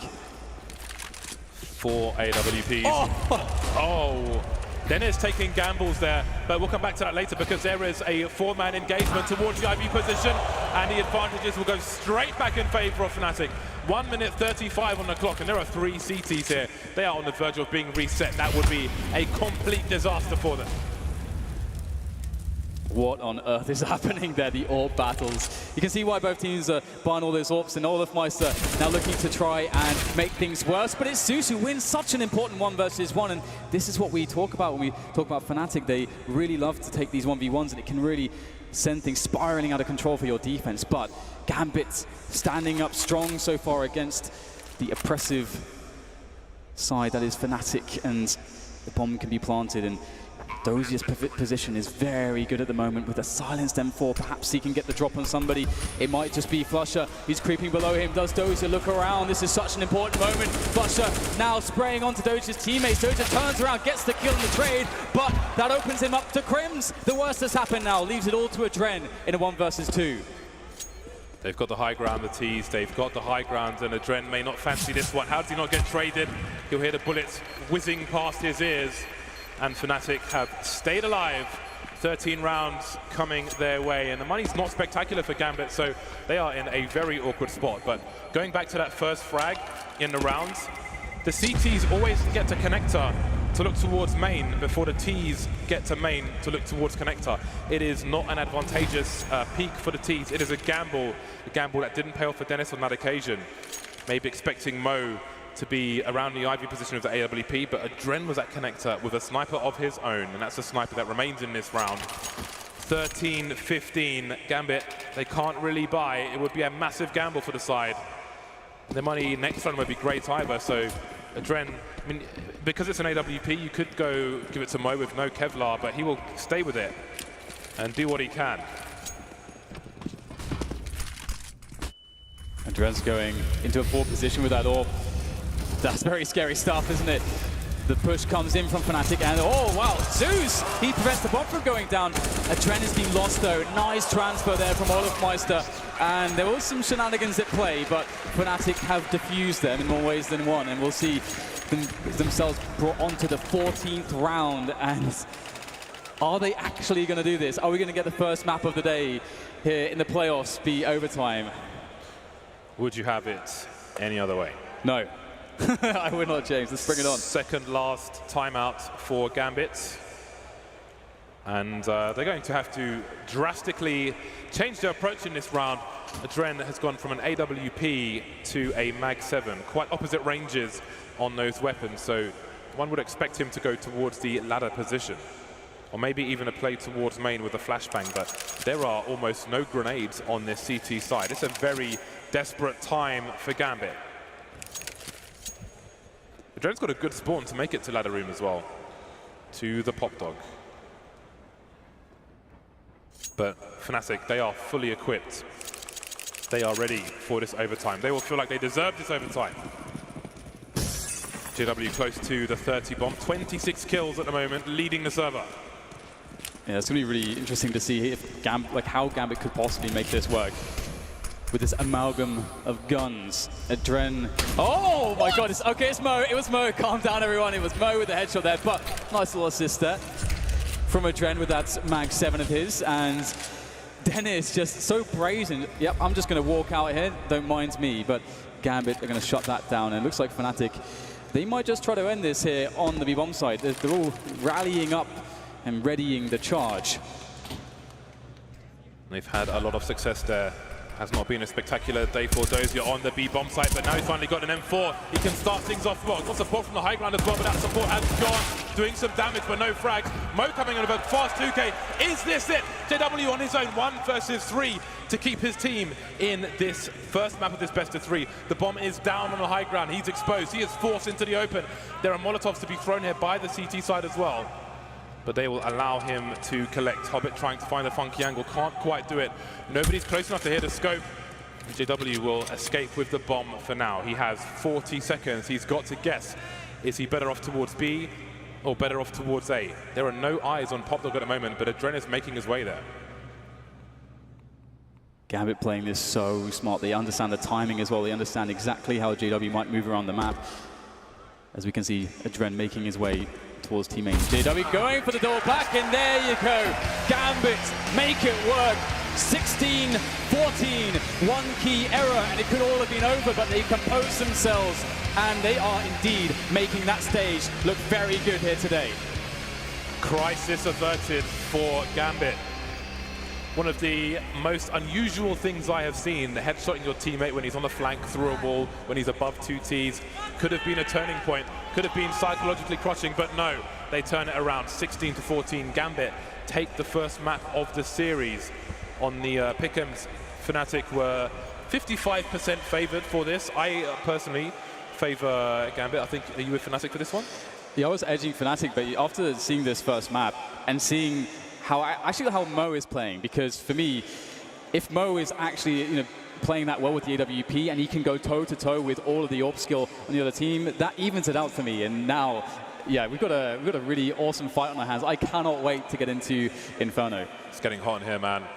Jackets got to come off. It's mad hot in here. It's tense on the first map of the first day here in the Tauron Arena. Tauron? Probably Tauron. I almost said Sauron Arena the other day, and which would be quite interesting. But yes, the Tauron Arena here in Kraków. It's a beautiful arena. The stage is amazing. I couldn't really think of a better place for this event. And it's time for the thoughts on the first map. Over to Paul. Yes, good first map. No jacket required here, that's for sure. Back with our panel members, Fiflown and Moses, to break down map number 1. Good performance by Gambit, and as the boys in the commentary booth said, could all have pivoted on a very odd team kill. Yeah, that's an awkward situation that put them in, didn't it? I mean, this match to me was just kind of crazy in the sense that it was so op heavy. I mean, both of those teams had a lot of success with the AWP, and it felt like part of that was because there was a lot of space given up in some of these bomb sites. There was a lot of map that they could work with on some of these executes. I think like one of the most aggressive stances we saw from Fnatic is when like Crims is pushed up towards E-Box, and he did great in that position on the defense, but the ops just became so critical because there were just so many duels going on at like long range as well. Yep, going to take a look through the highlights of this first map. Was their map pick, Robin, obviously, and they've got through it, and I guess they've bounced back from the 12-16 defeat that they had on this very map at DreamHack, so they did learn something, they did adjust, and they've come out on top. And definitely, I mean, that was the worry coming into this, right? When they left Cobblestone open in the map pool, and we were kind of upset that Gambit actually didn't go with that pick, but hey, they won their map. This is a good start for them, and then leading into it, but as Jason was saying, with a lot of op-heavy on both sides, and it was actually looking pretty bad in the beginning for Gambit. I mean, they won the pistol, great round by Mo, and then after that, the extremely slow rounds. We were down to like 20 seconds, didn't really pay off the first 5-6 rounds over to Fnatic after Gambit won the pistol, but then after that, Gambit started abusing the inner bomb side a little bit, started getting the bomb down and crawled their way back into half. Yeah, and it's also, I mean, it's got to be crushing if you're JW, because I thought he had a phenomenal game with the AWPs specifically. He was excellent. And I think actually the T-sides for Fnatic is still they're kind of struggling on them. We saw it a little bit in their game on Nuke against Astralis. The only thing that bailed them out there was some individual openings. Here on Train again, I thought their T-side opened very, very slow. And I mean, really for a long time, the only round they won on that T-side was that force buy that came out. It was just like a rush Ivy on an eco, and that got them close up to the Opper. So they took away some of that space, some of that map that they were giving them outside, and eventually swarmed that over. But they just didn't have enough openings going for them. I mean, Gambit started winning all those opening battles towards the end of this game, and just too many rounds Fnatic is playing with a man disadvantage. I think even one of the gun rounds they opened up, it was Dennis with the 2 kills in ladder room, and it was a 5-on-3, and they lost that somehow. They were too passive after getting those 2 opening kills, and allowed all 3 members of Gambit to just gamble towards the outer bomb site and rotate over, and then they were all in position. And it's a little bit lucky, a little bit fortunate, obviously, but if you give them the time to make the right read and it comes in, there's always going to be that chance. That's always the main worry, right? When you always you base your game off of defaults essentially. You get the entries, but then when it comes down to it, there was a lot of even deficit for them as well. 4-on-5s a lot of the times, even for Fnatic. Now, granted, they did end up winning a few of those and then resetting Gambit's economy, but that's definitely going to be that's been Fnatic's issue, I think, this whole year, because they still have the same tendency of just playing defaults and not necessarily going into the heavy executes. And with a team like Gambit, especially when they were not really giving them a lot of picks either, then you're going to be seeing a lot of rounds where that doesn't necessarily go their way. Let's take a look at the scoreboard, and it shows a very definitive story as far as Gambit are concerned, because if there's one thing they've done well, Jason, over the last 3 games in the group stages, is they've all stepped up. There's never a bad game from anyone. They're all within a few frags of each other. And again, same thing here. 5 kill spread between them. Top 24, bottom 19. Yeah, it's easy to make that happen, to say no one's having a bad game when you have a Dren with 35 kills. That just makes everyone's job so easy from there. But this one, obviously, when it's this measured, that's phenomenal. That's definitely no weak links. Everyone has their impact round as well, and it just shows also good teamwork. It's not just like someone mowing down 3 players every single round. It's having a good setup to trade, peeking out when your teammates in a fight. Fnatic side as well, that's pretty even, all things considered. Also, I just think JW had a stellar game. Crims was a linchpin outside, but JW's op is on point, and that'll, if that JW shows up on Inferno as well, I know, let's not get ahead of ourselves to the next map, but that's going to be a dangerous weapon. That's kind of the playstyle that we talked about. If he can be aggressive with the AWP the way he was on Train, he's so scary. Having picked out one, we've picked out Mao as the MVP for this one. You could easily have gone with any of the other 4 as well for their various moments in the game. But he was one of the players that we haven't really spoken an awful lot. Dren's taken all the headlines because he's top rated. Zeus, the great in-game leader. Dozier, the rock that's been there forever. Hobbit stepped up into the top 10. We didn't speak about Mao at all during the pre-game. No, I think it's because in terms of sheer impact, when he first joined this team, they needed an opper, and he was. I never really seen Mo as a strong opper, essentially, not in the likes of Fallen and or Device. He's just a plain opera. He doesn't necessarily do a whole lot. But one thing that he does do is very consistent in his opping. You're not going to see all the 4 kills, the very aggressive plays, but you are going to see kind of like not necessarily a turret essentially, but he's going to get you that 1 kill. He's going to get maybe even 2, right? And then it's his job done. How did you feel that Fnatic coped with that map? Because it was a close game after all. They won't be too worried about the result in the end. They've got another map to try and come back into this, and it's their choice. So, I thought it was all right.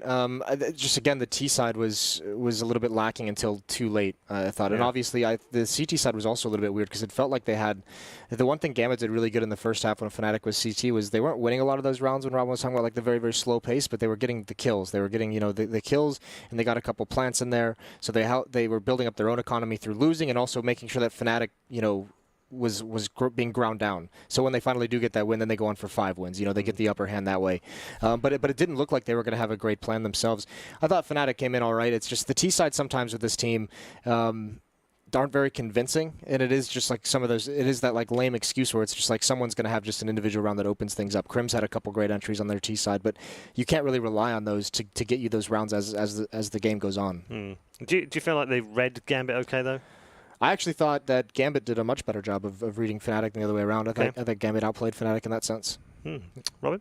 Yeah, I think so. So I think that the game plan, especially for Fnatic, is always going to be the same. It doesn't really matter on the map, right? It's just communication, try and push somewhere, get that entry, and fall back and just play the number advantage. But I feel like for Gambit's sake, in the beginning, like Jace was saying, now there were, the rounds that they ended up or did not end up winning, they were just super low, and then at later stages of that, like I said, just abusing the inner bomb side. So I think Taz put it the best way when you talk about Fnatic, because he's just the guy that comes in and he says, well, if they're hitting their shots, they're probably going to win, and if they're not, then they're probably going to lose. It's just the way that goes at times with this team, and it's what made them so exciting, so dominant for so long. Because if that works, if that style works, it is hard to stop. It is very difficult to stop, and at the moment, it's just not as impressive as we'd like to see it.